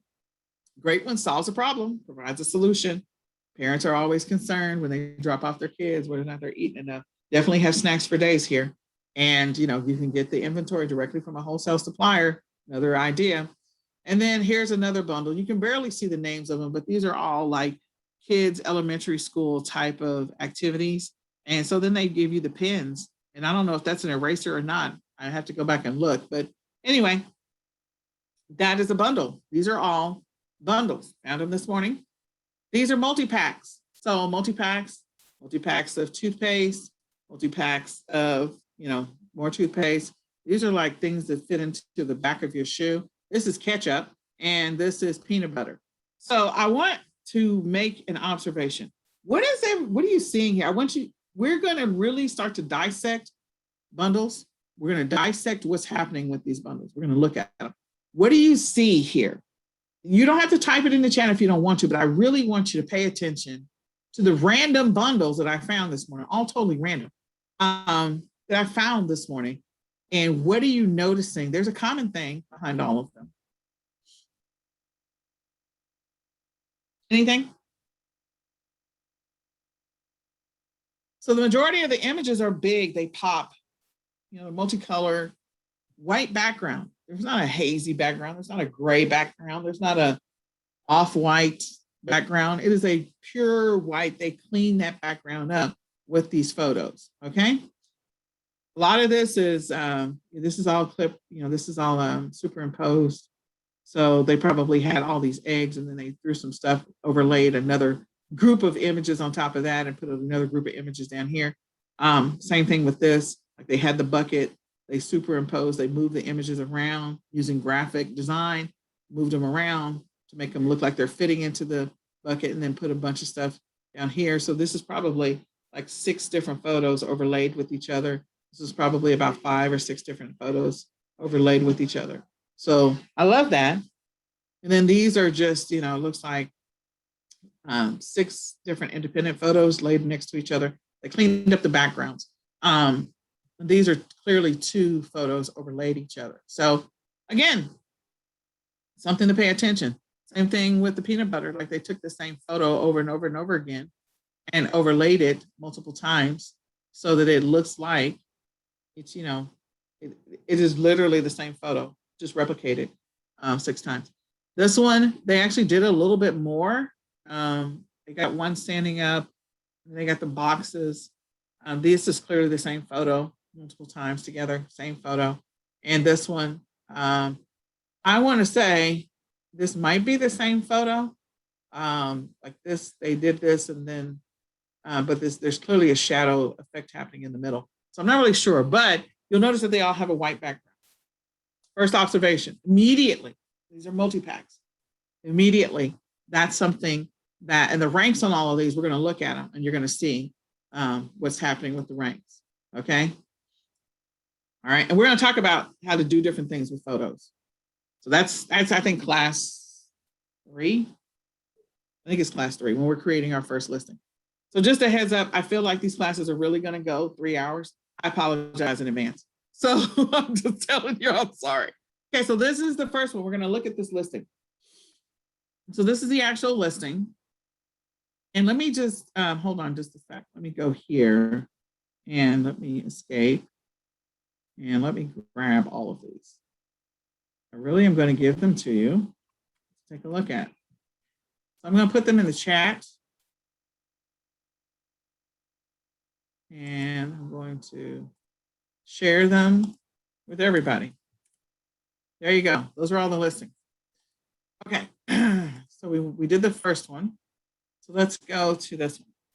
So a couple of things that I noticed about this listing. Okay. I'm going to tell you, I like the listing. I'm going to go down here. I'm going to see where it sits. Okay. So this listing is in, the rank on it is amazing. 1,548 in baby, and number 9 in baby feeding bibs. I would have never thought that. Bibs with socks. 3 bibs, 2 pairs of socks. This is a mismatch made in heaven. I can't even get the words out. So these are socks, these are bibs, and it is a mismatch made in heaven, because I would have never put socks. I put socks with shoes as a bundle. I would put bibs with a onesie as a bundle. I never would have put a bib with socks. Very cute. I like it. So the things that I'm noticing about this listing is I do like the pictures. I don't like the fact that there's only one picture. I don't like that. But I think that they probably did a lot to get this listing to rank. They probably did a lot with ads because typically the listings that organically get here, they have more than one image. So I would have the image of the first one bib by itself, the second bib by itself, the third bib by itself, each one of the shoes by themselves, and then the cluster photo. This is the cluster photo. This is all of them together. That's how I would have done it. That's just me. It's not just me. That's traditionally how it's done. But I think this person did a lot with their, their ads and stuff like that. So this is Hudson Baby Store. So cute. That may be a brand that people like. It may be a brand that people are into. I didn't do any deep research on Hudson. Okay, I'm just telling you right now. They give you some bullets. So they give you some bullets. They use the word bib. I see the word bib is used 3 times in here. Socks is used in here twice. Oh no, bibs is used in here 4 times. And no closure. Again, they clearly did something with ads because this is not a good description. This is not a good product description. It's just not. I do like the photos, manufacturing Hudson Baby. So whoever's creating their listings, they're clearly buying ad space for this. These are also some great bundles down here. These are sets. So I didn't even look at those. But in any case, I don't like this listing. Let's show more. So they didn't really use they didn't really utilize all of this. So it could be that the brand is ranking really well, and so they're seeing other related products. I don't know, but I'm not going to be mad at them. Their rank is amazing, and they did. The pictures are good. It's just that there's only one picture. They used up. I'm going to go around the picture. So are you noticing that they used up all of the white space? The shoes came all the way down. The last shoe comes down to the tip, all the way to the edge, to the tip of the sock, all the way up to the tip of the top of the bib, all the way across this whole picture, coming down, all the way to the edge of the bib. That's how you need to make sure that your pictures take up all of the real estate. If there was a bunch of extra white space on the outside of this bib or the top of this bib or over here, like that's not good. I like that they have a little bit of spacing between the two, but they're using up all of the real estate because that's going to pop really well on a mobile device. It's also going to pop really well on a computer. So just looking at this listing, make a note of some of the things that you're seeing. So how often are they using certain words? What are the descriptions? I won't say that this is the best description I've ever seen because it's not. It is not. They didn't put enough in here, but again, they did really good pictures and the really good picture. And they evidently had, this is a brand that people buy. So, all right. So I'm going to move on to the next one. This is silicone baby bibs. So I'm going to open this one. The silicone baby bibs. Okay, I like this one a lot. Why do I like this one a lot? They did a better job with the description. So you've got more filled in the bullets. I love that. They have the cluster photo and then they show the independent photos. They're giving you some details about this image. Can you do this? Yes, you can do this kind of stuff with Snagit. Give you some stuff about the dimensions. When people are concerned about whether or not their baby is going to die because something is too tight around the neck, they're giving you some dimensions so that you won't be as concerned. They're showing the item in use. This is all superimposed. This is not really on this baby. They found a picture of a baby. This is what they did. I'm just telling you what they did. They found a picture of a baby and then someone did clip, they put the image over the top to fake show that this thing is around this baby's neck. It is not around the baby's neck. It is clearly just sitting on top of the image, okay? So that's what they did. They put some of the important image stuff over here. Can you do that? Yes, you can. They also showed some others, but again, this is showing just babies in general. None of them are wearing that bib, but they show babies being messy. So in this one, they actually, it looks like they superimposed the spaghetti on this baby. So this one is really eating it. This one looks like it might be semi-superimposed. This one is really eating, but I think they added extra to make it look even more messy. So I think they did a great job there. They're giving you some more details. So this is the kind of work that you want to do when you're going to do private label or white label a product. These are the types of images, if you're going to get into branding, long-term, bigger picture. If you're just starting out creating bundles and you want to up your game, you found a sweet spot, you found something that people are interested in, and now you want to go to the next level, contact the manufacturer or see if there's a white label option available and you want to create it yourself. This is an example of what you would do, okay? So then they're showing a class on the back, and then they're also showing it again, superimposed. This is clearly not sitting in the water. You can clearly see that, okay? It's not in the water. This is all artwork, okay? All artwork. You use Fiverr for that. You can use Graphic Rhythm Designs. They love doing this kind of stuff. It's all artwork, okay? So I do like the description. I think that they added more uses. They did more work on it. So a private label idea, private label product. This is a great one. And it is a bundle. They sell it in 2-packs and 3-packs. So they're basically telling you, we're not selling it standalone. You got 2 options. You can't buy one. You can't buy one. So this leads me to another thing. The question becomes, we saw the toothpaste. How many of you, just raise your hand, how many of you only bought 1 tube of toothpaste all of 2020? I'm thinking nobody, but if you are, I'm not going to question your hygiene skills. How many of you, if you eat ketchup, because not everybody eats ketchup, if you do eat ketchup, how many of you only bought 1 bottle of ketchup in 2020? How many of you only bought 1 Easter egg? There's a reason why you would create bundles. So bibs, you are always having to clean up a baby. You're always having to do something with the child. They are always messy. One has to go in the washer while the other one goes in wherever else. You got to wipe it down all the time. You're trying to figure it out. Kids do stuff. They mess with it, whatever it happens to be. So you're going to need more than just one bib. You need at least 2, 3. And so selling it in a multi-pack, again, another opportunity. It looks like they're doing some kind of deal right now. So they have a sale going on. But look at their regular price, $15.99. I would love to throw this into Keepa and see what it's been doing. You know, just see what it's doing. So the rank on this, coming down. Whatever, mercy, I passed it. Oh, there it is. So the rank on this is 16,000 in baby, 80 in baby feeding bibs. Doing well. Doing well. Found it organically. All right, let's go to the next one. This is, I don't know what this is. 10 banana drooling. I don't know what this is. Oh, this is bandana. Okay, drooling bibs. Okay, so they're selling 10 of these together. They're selling for $16.99. I got another one that's got different colors. So again, this is how you do this. You see how they have all the pictures. They're taking up the pictures. So they've got the group cluster picture. Then they've got another cluster of the same thing. They've got something that describes it. So they've got some instructional information that's helpful. The font is, it's big. See how it goes all the way to the ends, all the way. Okay. Notice that. They've got the, some more information about the dimensions, and they show 1 or 2 by themselves in a bigger image, and they show one with the baby. So look at the title and then look at the description. Much better, much better. That's usually why I'm like completely shocked with the Hudson baby. Like, your description sucks. I'm sorry, but it does. You don't have enough pictures.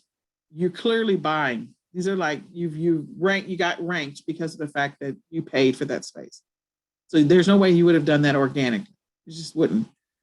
So the description, good keywords. I'm sure they got good search terms on the back end. All good. Like, this is great. I love it. Okay. Pay attention to the listings. There's a reason why I put them in the chat, because I really want you to study them. This is what I do. I study bundles. Okay, so here's this next one. This is Easter eggs, 200, title, pre-filled. Okay, so I don't like the fact they use PCS, but that's okay.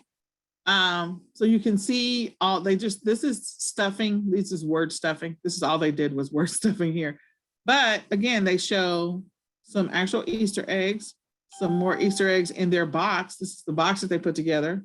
They've given you some information, and they show all the options that might be in here. Where can I get these? I call this trinkets and trash. Who knows where I can get trinkets and trash from? Who knows where I can get trinkets and trash from? Oriental Trading is always a good place to get trinkets and trash from, just so you know. So I love getting trinkets and trash from them. So they give you some information. Again, notice the fact that they're giving you some information about the dimensions. Can you do this? The answer is yes. Take the picture close up, clean up the background. They're giving you the box that it's coming in. They give you all this stuff. This is a great, like, they've made this into a private label product. Great private label product. Can you do something like this? The answer is yes. Why not? Why not? So we're giving you all these examples. You can see these are images overlaid with images, overlaid with images. So what they're doing is they're putting a sticker in each one of them and then a toy. That's awesome. Pay attention to the images, pay attention to the description. And this would be one of those that the rank, if you looked at this around, I don't know, Halloween, the rank on it's going to be horrible. The rank on it is good now. Why? Because Easter just passed. Easter just passed. So if we had checked the ranking on this last week, the rank on this would be even better than this. But this is not bad at all. So it's in toys. It's 39,000 in toys. Rounded up to 40,000. So party favors, it's 1,700. And preschool toys is 16,000. That's why I round those up. But the point is, it's a good listing. This is a private label opportunity or a white label opportunity for somebody, or you can test it by just creating your own version of it. And here's the deal. If somebody's already done the testing work, if I wanted to get into this game, I would literally go straight to private label with this, like private label and white label. Because if I go and look at all of the different Easter bundles that are already out there, I can see that they're already moving around Easter. So if they are, this is one of those, and I'm not going to do a boatload of product research because somebody already did it. Amazon's already telling you that people are buying Easter, pre-filled toys. So if they are, just jump into the game. You've already got enough data to support it, jump into the game. You don't have enough data, you need to do some product research. So I don't like the fact that they just keyword stuff that though. All right, so then the next one is Easter sticker or something. I don't know what this is. Okay, so this is a 10. It says 10 basket. All right, candy. It has girls in here. Look at this title. Not perfect, but not bad. It's okay. I mean, I'm not perfect, but so they've got one for boys. Look at that. They got the army man in here. And they got a dinosaur, assuming that girls don't like dinosaurs. Ah, you're killing me. And they've got the little doll with the little horsey, My Little Pony hair and whatever. And then another thing, I don't even know what that is. But anyway, so they got a girl's version and a boy's version. All right. Tailoring and catering to a customer. So they found that their Easter baskets were selling.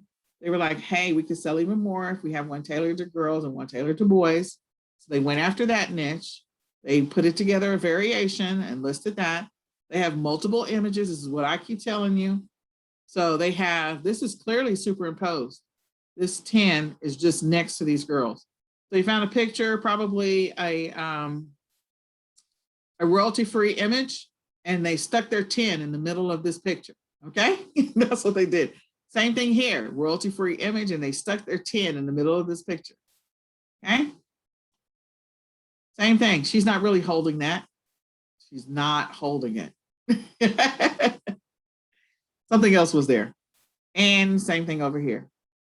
Okay, so you've got the stuff that's just superimposed to make these images. Again, you can hire someone to do this, or you can do it yourself if you have the right tools. But they put together this listing in this bundle. Thoughts? What are you guys thinking as you're looking at these? Tell me what you're thinking. What are you thinking? Type it in the chat. Type it in the chat. This is a Crave box. Clearly, this is a brand. But the question becomes, can you become their competitor? Could you become their competitor?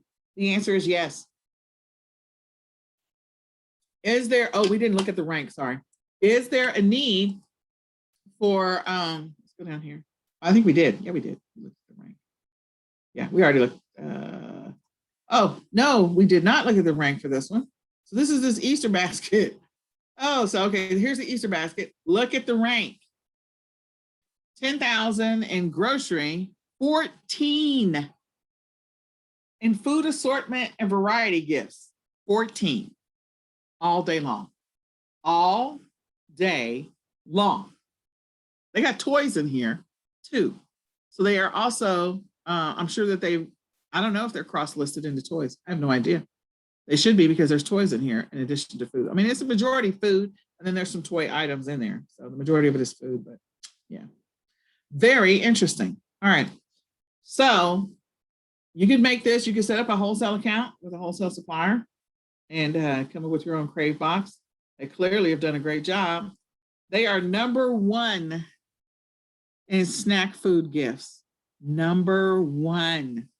194 in grocery and gourmet. So is there a need for these Crave boxes? Somebody tell me whether or not there's a need. There clearly is. Clearly people are sending oodles of food to people in college, or they're using it for something else, sending it to family members and friends, sending it to whatever. They're doing something with them. Look at the number of pictures that are involved. So they've got the Crave box is the superficial picture. They got the box dimensions. They've got a person image outline behind it. They're telling you get one of each. Okay, look at that. And all of these, they got a video. Look at that. Somebody's doing an unboxing. Okay. There's clearly a need. Clearly. All right. So then we're going to go to the toothpaste. That rank was ridiculous. That's the first time that's the first time on a live training that I actually found a rank 1.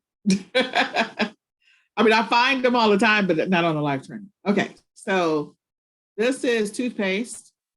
The rank is 174 in toothpaste, 11,000 in health and household. Okay. All right. So let's go up here. It's a multi-pack. They have some amazing pictures, of course. This is a brand, of course. They did a really good job with the pictures. They got a lot of white space at the top, so I would have trimmed that down. A lot of white space at the bottom too. So I would have trimmed that down as well. It's just a lot of extra white space, but anyway, to make it tighter. So they're bringing in probably their marketing photos that come directly from Sensodyne. And of course, they got their marketing video. So this is the brand. Because they're a brand, they didn't have to put all this detail, but they did. They have a bunch of information about the toothpaste so that you're aware of that information. They've got a great photo. The title is good. Whoever helped them put together the title. And it's a 3-pack. So if you're approved to sell Sensodyne, it's awesome. You know, this is another opportunity potentially for you just to piggyback off of an existing listing. That's the other thing I love to do, is just piggyback off of existing bundles that are already out there. So if you can make the money, go do it. Next one is the Colgate. We're getting down to finishing this up. So we got the Colgate, we got the toothpaste. You see how they put the pack of 6 on the end. So you'll notice that sometimes they're putting the quantity up here, other times they're putting the quantity here. I will tell you that it is better to put the quantity on the back end than it is to put it at the beginning. But again, sometimes it depends on what it is that you're selling as to whether or not people are looking for multiples. So this is a pack of 24. This is a pack of 6. This is 1 ounce. So these are like travel size. Again, same photos, replicated multiple times. They've already got a description there. It's not long, and it doesn't need to be though. Toothpaste, 159 in toothpaste, 15, might as well go round up to 16,000 in health and household. So pay attention to the description, see how they're using up all of the marketing space for the pictures, and they included a video. That is a common thread that you're going to see over and over again. So I hate seeing listings. It's a missed opportunity unless you're going to pay a boatload in ads. If you want to be found organically, the more pictures and the titling of your pictures is going to help you, because somebody's going to scroll through their phone and they're going to see all these photos, and especially if they pop. So this one is a 4-piece magic practice copybook. I don't know. This is clearly a brand that somebody has created. I may have done the titling differently, but okay. It's under calligraphy, which is very interesting. And so evidently there's an interest in calligraphy. So make that mental note right now. There is no sales rank. So they paid for this ad space. That's how it's coming up. There's no sales rank. First available. So this is a person that put up a new listing, maybe. Yeah, there's no sales rank. But what did they do? They have lots of stuff in their description. I think their title is problematic, but I think their pictures are good. Yeah. I think their pictures are good. They needed to, and I don't know if this is in the right category. I don't know. I probably maybe would have chose a different category. Definitely a different category. Pens and refills. Oh, I hope that this is cross-listed in another category, because you're not going to get the educational and learning. So I think that whoever this is, I don't know who these people are, that they potentially missed an opportunity here to put this in with the educational stuff, whether it be elementary, preschool, whatever. They've got it in pens and refills. And I think that may have been a missed opportunity to get more traction. If they're trying to teach kids how to control, what it looks like is that teaching you how to hold a pencil correctly. Because this is a pencil holder or a pen holder, whatever. and you stick the pencil or pen in there and it helps you to hold it correctly. And then you can work on your writing skills. So I think there's a missed opportunity here. They put it in the wrong category. But I think this product, I mean, it is a product that is definitely in demand. People are trying to teach their kids how to write. They did a great job with filling in a lot of detail here. You can come back and dissect it yourself. Their pictures are off the chain. I just think they're in the wrong category. They're in the wrong place. So that would be my recommendation to this person, whoever put this up. Pretty cool though. So I must have came across it because they're buying ad space. And that's okay. If you're buying ad space, that's fine. Okay, the next one is these cushion heel cups, whatever these are.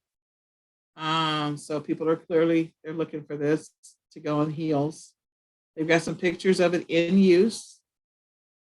So they're showing it in use. Always good to have in use pictures.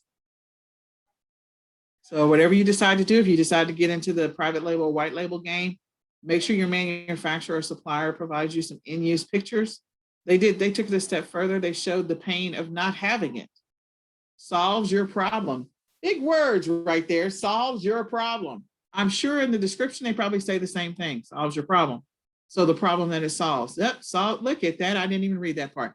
So look, solves your problem. So they're literally telling you what, if people are looking for insoles, if they're looking for improved shoe fit, like if they're using keywords, they've got the keywords, long tail keywords in the actual description. So let's go see what the rank is. Rank is they are 9 in heels and cushions, 6,237 in health and household. This is all like starting to what are the thoughts that are running through your head? Just type them in the chat. I would love to hear what are the thoughts that are running through your head as we look at these. So this is ketchup, pretty straightforward. It looks like it's in the right category for me. You know, you could put it in 2 categories, whatever, it's condiments. So 6-pack, again, they put the 6-pack on the end. I like that. They've got the picture. They've only got one. They've got the one picture, but they also did take the time to put 2 pictures for the contents. The description is nothing. There's nothing here. So there's nothing in the description. They could have at least put this up there. But anyway, so they didn't. Ketchup, it's 41 in regular ketchup and 14,000 in grocery and gourmet. So again, look at the title. There's no description, which is, I'm surprised. You know, definitely a listing you could jump on if you have access to Del Monte and you can sell it. And then last but not least, peanut butter. So I like this peanut butter listing. I like it a lot. Why? Because they did a boatload of variations. They did so many variations and they show the peanut butter. They did the multi-pictures on top of each other. They show the peanut butter by itself. Then they show it open. They show, of course, this is probably superimposed. They just took like another picture. They show it in use. They show other ways that it's in use. And then, of course, people enjoying themselves. They have all of these variations. Look at that.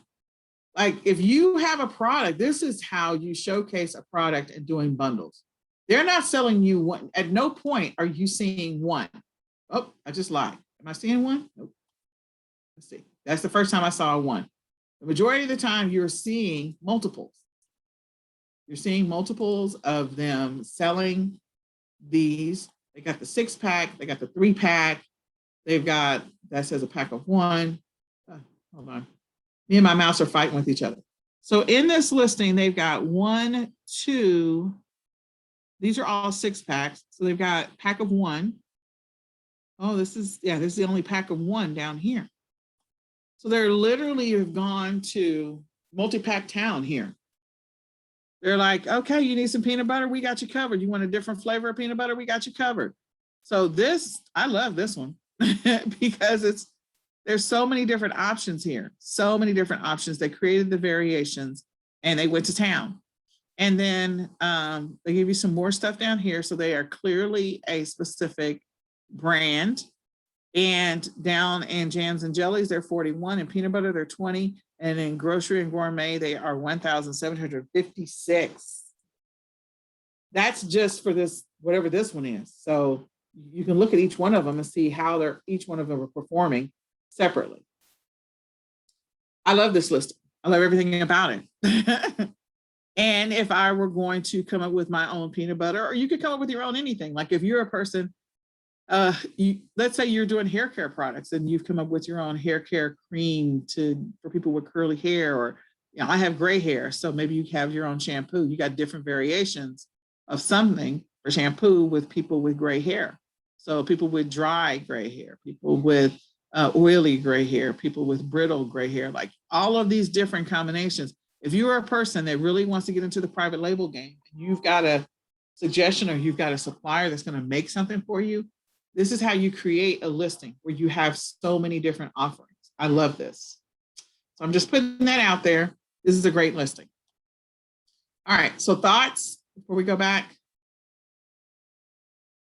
All right, no thoughts. Is anybody out there? Is everybody asleep? Is everybody asleep? I accidentally closed it. Oh my God, hold on just a second. I didn't mean to close it. Let me just do this. Let me stop sharing for just a second. I did not mean to close that. All right.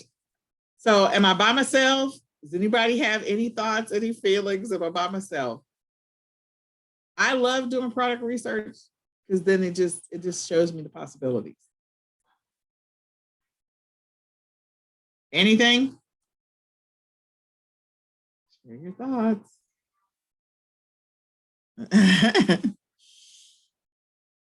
All right. Okay, we got some feedback. Thank you. It's just nice to know I'm not by myself. Okay.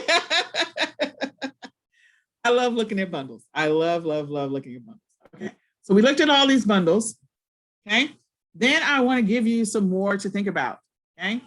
Some more to think about. Some of you want to be private label sellers. Some of you want to do white label. Some of you want to, I don't know what you want to do, but you may have an idea. Maybe you already have a private label product. Maybe you're in the process of, looking into a white label product. Maybe you just, you want to do virtual drop shipping. The other strategy that I use is I get inspiration from going to the store, physically going to the store. There are 6 stores that I really love to visit to get bundle ideas from that people don't really always think of. So I love going to Big Lots, especially around the holidays, because you can find products that are already put together and you can create your spin on those products. I like going to Walmart last because I feel like, they're about mass production. And so Big Lots is smaller than Walmart. So sometimes I can find some really cool things there. I also like going to, name of the store just left my brain, Ross. Ross, I can sometimes find bundles at Ross that I wasn't expecting to find at Ross. So Big Lots and Ross, you can find bundles. And then I also like going to some of the little cheap low-end stores. Like I'll go to the 99-cent store. So this one, I found this at the 99-cent store. And this is clearly like, okay, these are house slippers. Okay, so if you're looking at private label, white label, don't just limit yourself on what the possibilities could be for you. So there's some house shoes. Could you buy the house shoes? Could you buy them in bulk? Yeah. Could you have somebody help you with packaging? Absolutely. So you've got inside of there, I think I saw inside of there was like lotion and some oil or tea tree oil or something like that. And I don't know what the other thing is. It's like, maybe it's foot wash. I have no idea. There might even be a foot brush in there. But again, they literally have put that together. I also will sell around Teacher Appreciation Week. Like I make these and I sell them like crazy. And so I make these for the teachers so that people can buy them from me. They don't have time to just buy them from me.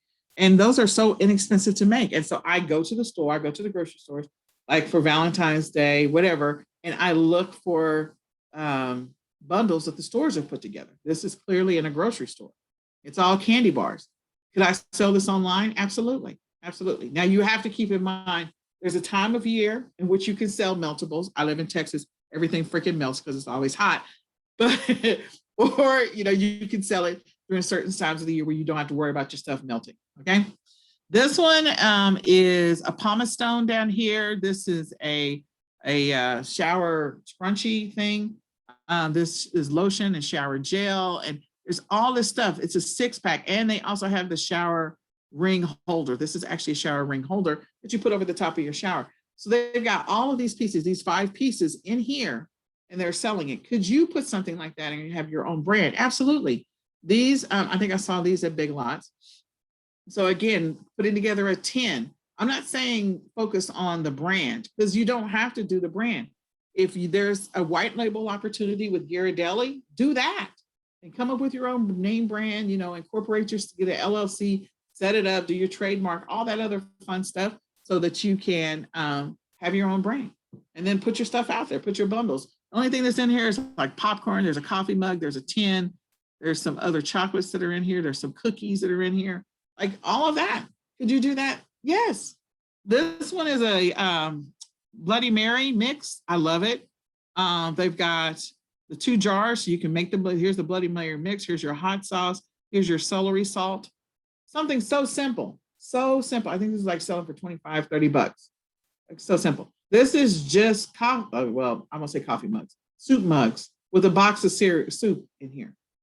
Could you sell that? Absolutely. Now they've superimposed the name. So can I find a supplier that will actually make me some big supersized coffee mugs that's print on demand, and I have them make those for me and do this as a bundle? Put some soup. Can I go buy some soup and put it in there? Absolutely. You can do something different with the packaging. So you could turn it into something that's like a subscription box or a custom box. This one is all cocktail mixes. All cocktail mixes. That's all it is. And then this is so tiny, you can't really see it. But you've got all of these options that are always available. This is at Five Below, I believe. I think they've got the wristbands and some of this stuff you can find at Party City. So Party City will sell stuff in clusters like this. So you have all these wristbands. I would literally deconstruct this particular piece. If I was making a bundle that was specifically trolls, and I've done a trolls training where I showed people like, okay, I'm going to go steal these pictures from all these different places by using Snagit. I'm not stealing. I'm borrowing or just grabbing the picture. And then put one wristband in each one of them. So I buy it as a cluster for $3.99. I separate each one of those and make 6 different bundles or 7 different bundles, however many wristbands are there. Again, another opportunity. So this is like lip balm, I think, or fingernail polish. I don't know. And it's trolls. So it's an opportunity. So you can get inspiration from anything. My strategy, my top secret strategy, which is really not a top secret, is during the holidays, I always make sure that I go to the store and I walk the aisles with my phone. On my phone or uploaded to my Google Drive, I have over 400 pictures over the last 4 years of bundles that have been sold in stores so that I can get inspiration on what bundles I want to potentially create this time of year. So I'll literally scroll to the Valentine's Day bundles in my Google Drive, and I'll go look at those around like November or October. So I can begin the process of either sourcing from a wholesale supplier or going through the inventory that I bought after Valentine's Day was over, that I bought at a deep, deep, deep, deep discount. And then begin the process of constructing the listings or putting together the components of the listings, taking the pictures or either making the pictures, and then voila, I've got a bundle. I throw it up at the end of December or the beginning of December, and it's ready and people can just buy it. So I literally learn from the prior year, or I learn from the stores. That's how I get some of my ideas. I get inspiration. So I want you to think about that. When you go into a store and you see something amazing, take out your phone. Every phone has a camera on it. Start being intentional about taking pictures of bundles that you see. Take multiple pictures from different angles. Take a picture of the bottom of the bundle where it shows who the manufacturer and distributor is. Maybe there's a white label opportunity that you're overlooking. Okay. All right. So the key components of the listings that I wanted you guys to pay attention to is one of the biggest ones is the relevance of why is this thing like being made? Why is somebody doing that? So the things that we just looked at on this listing was, some of these are gifts because it's around the holidays. And again, I've already told you I'm a seasonal chick. So I am going to make bundles that are going to be purchased that's seasonal. This will be sold around Christmas. Will these go on clearance after Christmas? Absolutely. Can I buy them and sell them for Mother's Day Absolutely. These will go on clearance after Christmas. Can I buy them and sell them for Mother's Day? Absolutely. I'm just saying. So there are times I don't even have to create, I don't even have to put together the work to actually compile the bundle. I literally can just wait till it goes on clearance, save it up, throw it back up there for Mother's Day and let it sell. It's a bundle. It's already done. So think about the multiple purposes of the stuff that you see if you go out and do retail arbitrage online, or if you do retail arbitrage, because there's a lot of opportunity people just walk past and don't even pay attention to that. So what's the relevance of it? What's the need or the solution that it's providing? What's the solution that it is addressing? The one where the person had the writing stuff for the kids, that is a need. Kids need to know how to hold a pencil. They need to know how to steady the pencil, how to trace so that they can get the letters right. That is a great need. That person has got it clearly in the wrong category. It's in the wrong category. It needs to be in a completely different category because it's a learning tool for kids. It needs to be moved. They will get a boatload of traction. So the only reason why I found it is because they were running ads on it. I'm clear that that's the reason why I found it, because there's no rank on it. What's the importance? What is the frequency of use? So we talked about the toothpaste. I asked you guys the question. I don't think anybody raised their hand. Okay, how many times did you buy one tube of toothpaste in 2020? Or did you buy at least 6 to 8 different tubes of toothpaste? Again, if you bought one, I'm not questioning your hygiene. I'm just saying the reality is people need it, so they're buying multiples. Same thing with the heels. We saw the little heel cushion. We saw it in use.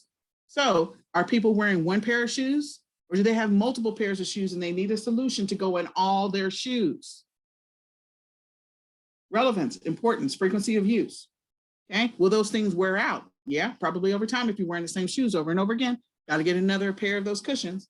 So the point is, be thinking about that. That's all before you create the listing.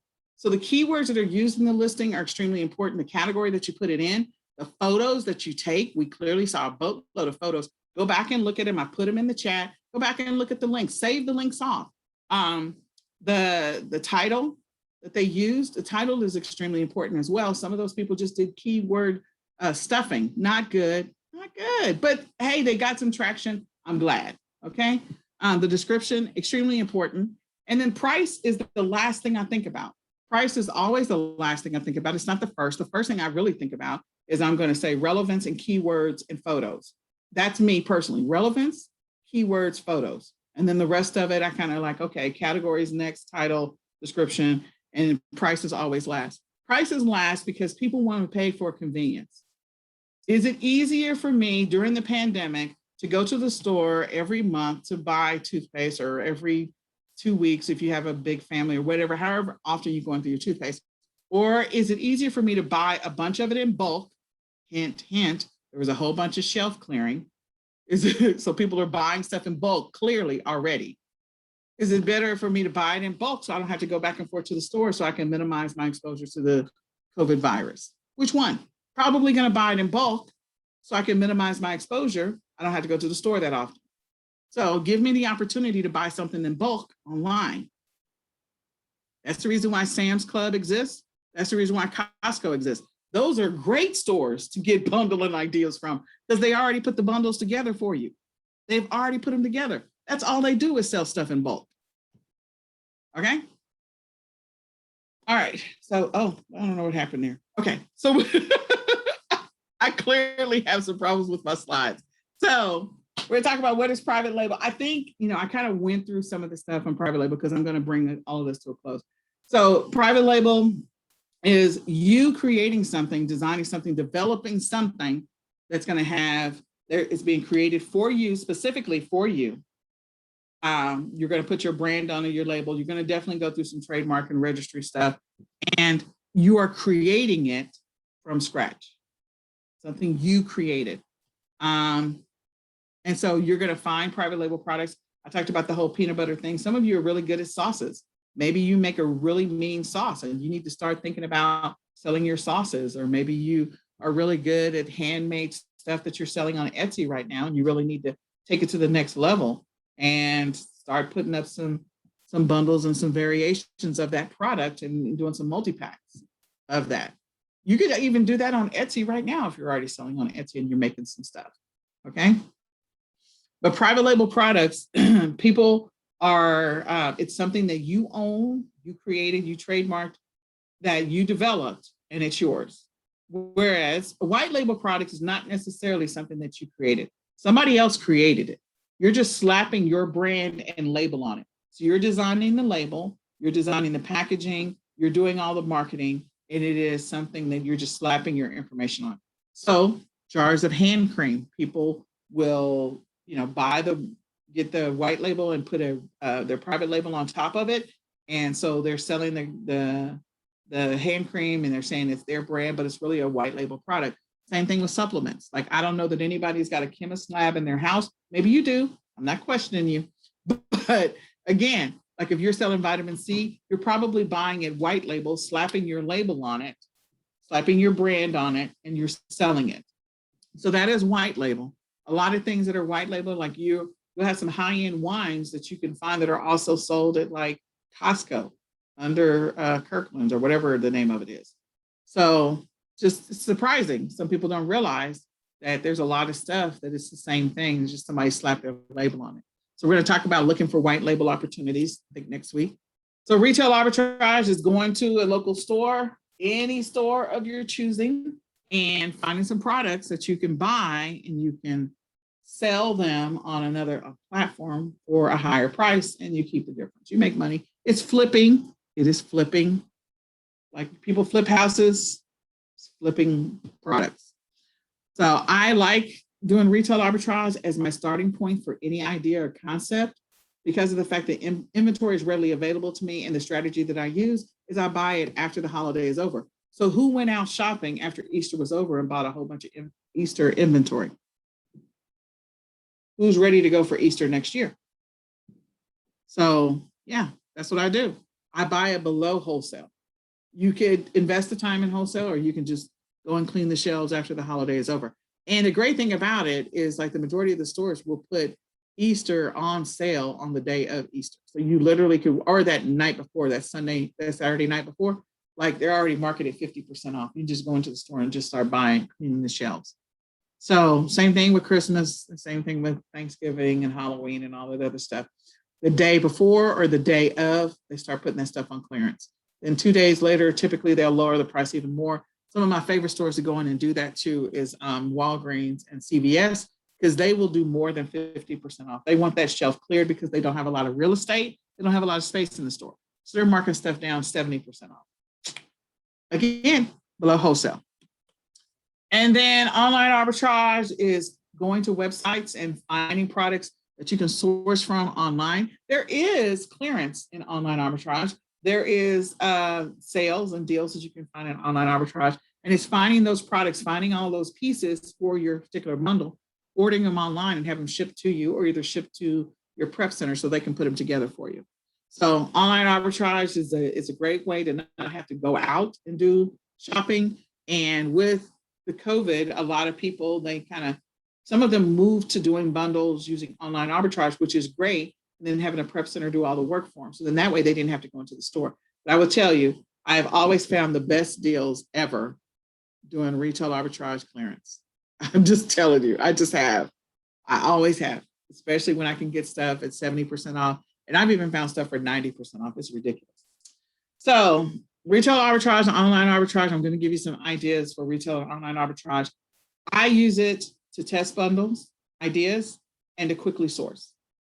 I don't have to wait for a shipment to come in. I don't have to worry about where it's coming from. I don't have to worry about if something's going on with USPS, FedEx, UPS. I don't care. I get in my car. I live in the Dallas-Fort Worth area. I literally could drive for 10 minutes and probably pass 50 stores. It is ridiculous because this is a huge metroplex. So if I wanted to hit 50 Walmarts, I could literally hit 50 Walmarts within probably, I don't know, a 20-mile radius, less than a 20-mile radius. Same thing with clearance in grocery stores, Dollar Tree, 99-cent store. Like, I can hit whatever I need to hit. So getting in the car, quickly sourcing is easy for me to do.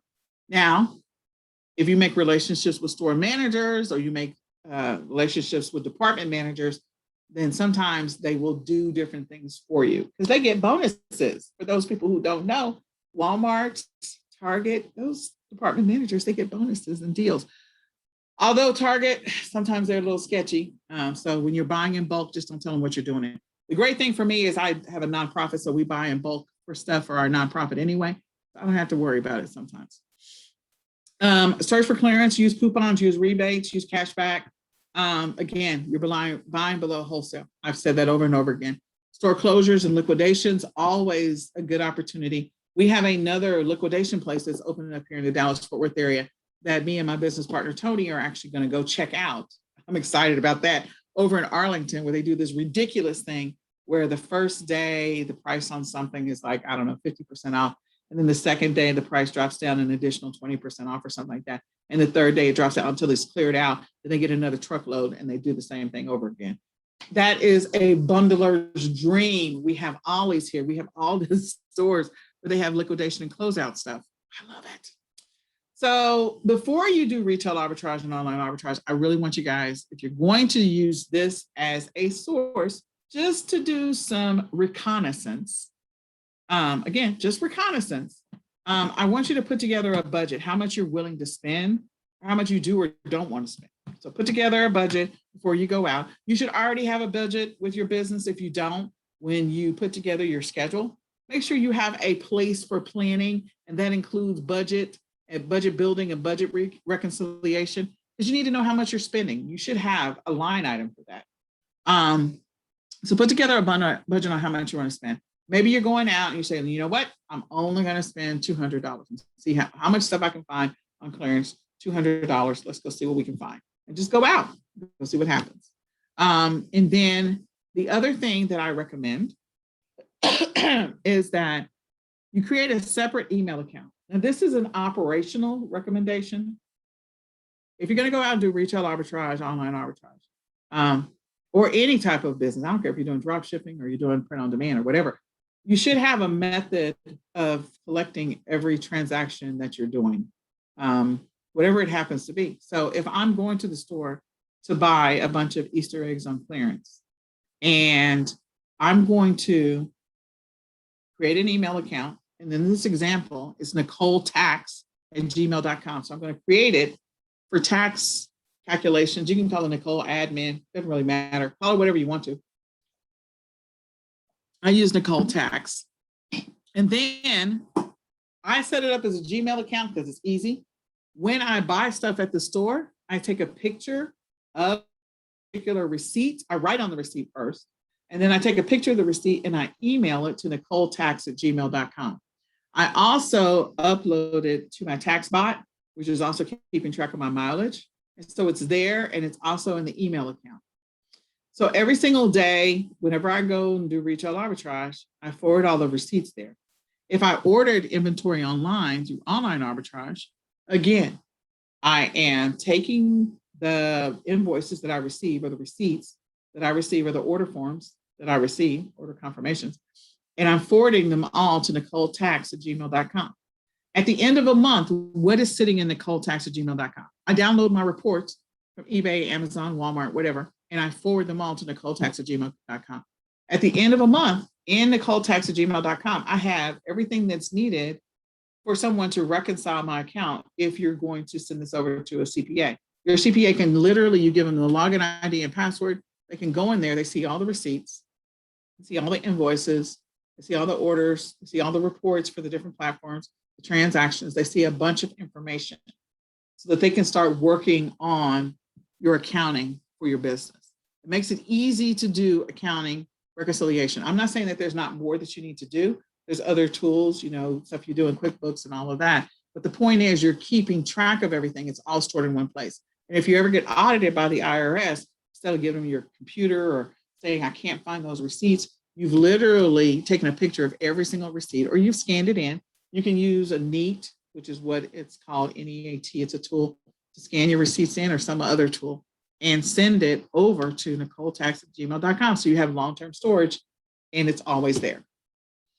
So that's a recommendation that I say to everybody: send the receipts and everything over there from an accounting standpoint.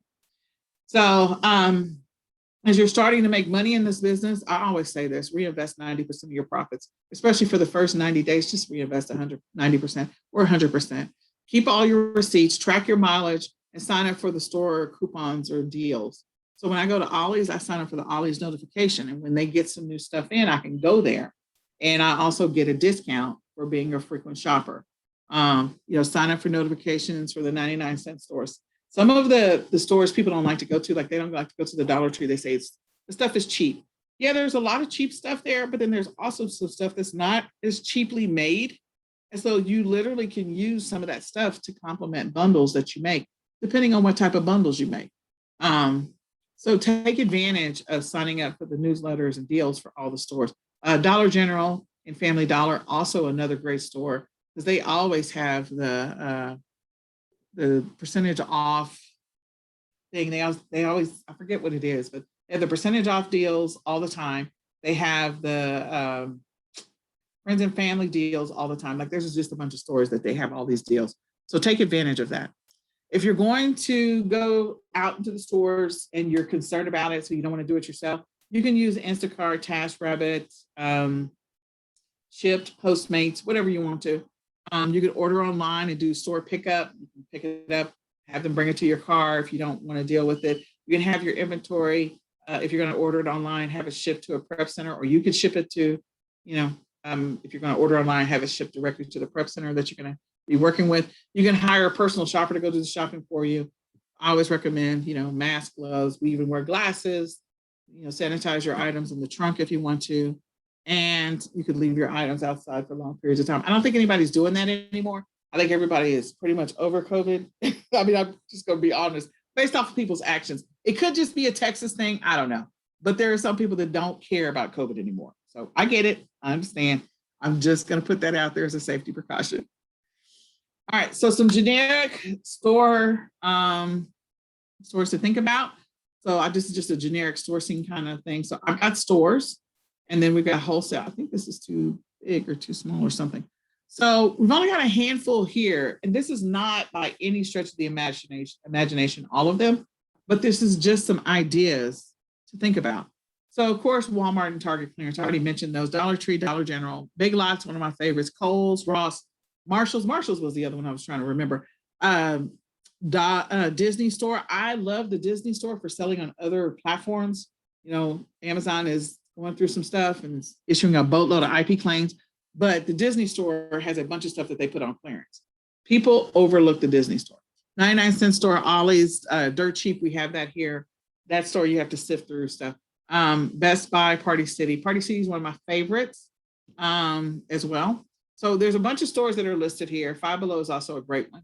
Go check out the stores. This is not by any stretch of the imagination store. Just look at the online if you don't want to physically go to the store. Some of them you can actually search for things online, and some of them you can't. Grocery stores are another unsung hero, because what is different about grocery stores? They only have so much space anyway. So they have this whole seasonal section that only has so much space. They're always having to rotate stuff in and out of that section.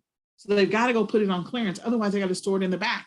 They don't want to store anything in the back. So they mark it down. 70% off, 75% off, 80% off, 90% off. Grocery stores are just such an amazing opportunity. I bought some of the biggest money makers that I've ever sold from grocery stores, because the space they were running out, they didn't have the space. So one of the first deals that I made the most money on was buying arm floaties, little kids, orange arm floaties. I bought them for like 10 to 15 cents a piece. I really want to say, I think it was 12. It's been so long ago.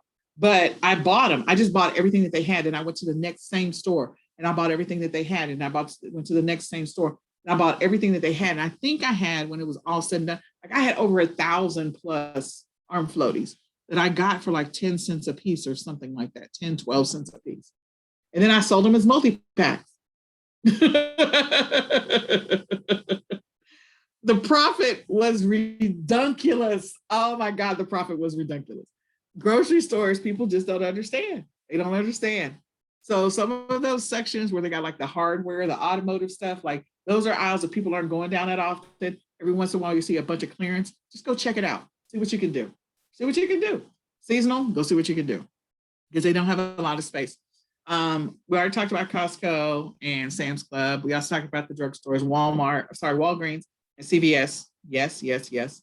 Sporting goods stores, definitely another opportunity to go check out. And then pet stores, I've listed hardware stores and automotive. And then we've got online only. This is not all of them, but there are some stuff that you can find on Alibaba and AliExpress. I'm just going to say that, Oriental Trading.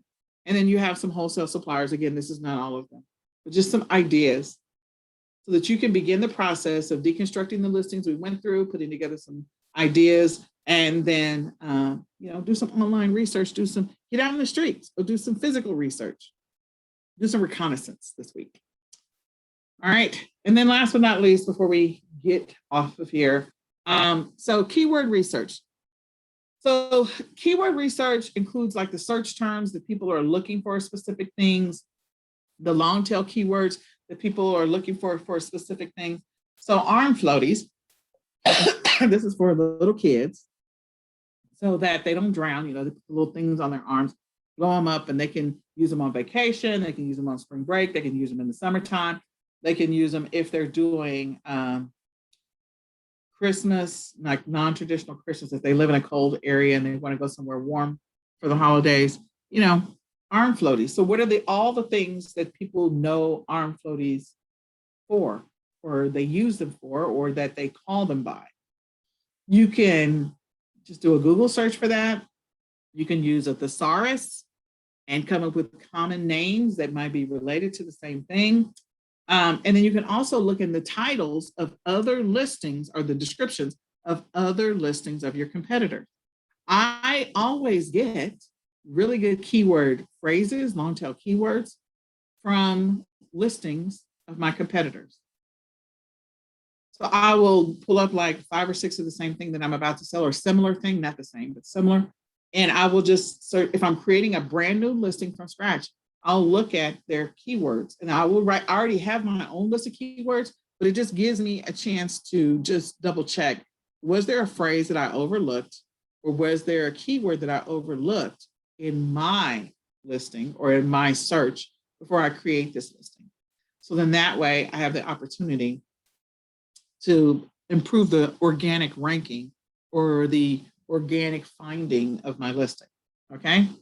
So you can use Google, Amazon, eBay, Walmart. I talked about that before. Just type in the first couple of words or whatever it is that you're trying to sell, and then see what are all the other words that pop up automatically, either in full phrases or full sentences, or just as words alone, that people are looking for the specific thing. You can also use tools, and we're going to talk about some of those tools when we get into more keyword research, to help you figure out what keywords to use in a listing. So your assignment for today is to go back and do all those activities that I mentioned before. Create your calendar. Well, first, do your why. I mentioned that before. What is stopping you? Pull together your calendar. So you're going to do your why. You're going to go through what are your distraction points or what's stopping you, and what are you currently doing in your business? Like how many hours are you really working? And then I want you to go build your real calendar. I do. And then I also want you to, if you're not already tracking your stuff, if you're not doing the admin side of your e-commerce business, go do that with create an email account so you can forward all your receipts and invoices and whatever else there. Make it easier for your accountant to access your information if you don't already have a system in place. I also want you to go through and look at all the listings that I brought up. Go look at them. Really look at the pictures. Look at the descriptions. Look at the bullets in the description. See the rank for it. Look at the title. Pay attention to the listing. And then as we begin the journey of creating a bundle, you're not caught off guard on what needs to happen. So next week, we're going to go through some branding basics. We're going to talk about niche research. We're going to do some niche research. We're going to do some product and sourcing research. We're going to do some wholesale, private label research, arbitrage research, and we're going to go through listing basics. So I hope that this class was a blessing to you all. I hope that you got some value in the stuff that I shared. I hope that you actually really do your schedule and figure out your most optimal time of the day to be productive. And I actually hope you do all the assignment stuff that I gave you. I know it's a lot. This is a long class. It's 2.5 hours long. I am sorry. But I hope it's a blessing because you got to have perspective. So any questions, type them in the chat. Any comments, type them in the chat. Do you feel like you got some value out of today? I really want to know, did I even give you anything that was helpful to kind of set you on the right track to doing this bundle thing? Or did I just give you a bunch of crap? You're like, this was a waste of my time. This was not helpful to me. Please tell me in the chat, was this helpful? Was this useful? Can you use any of the stuff? Are you going to look at things differently now? Please type it in the chat. Are you half asleep? Did I talk too much?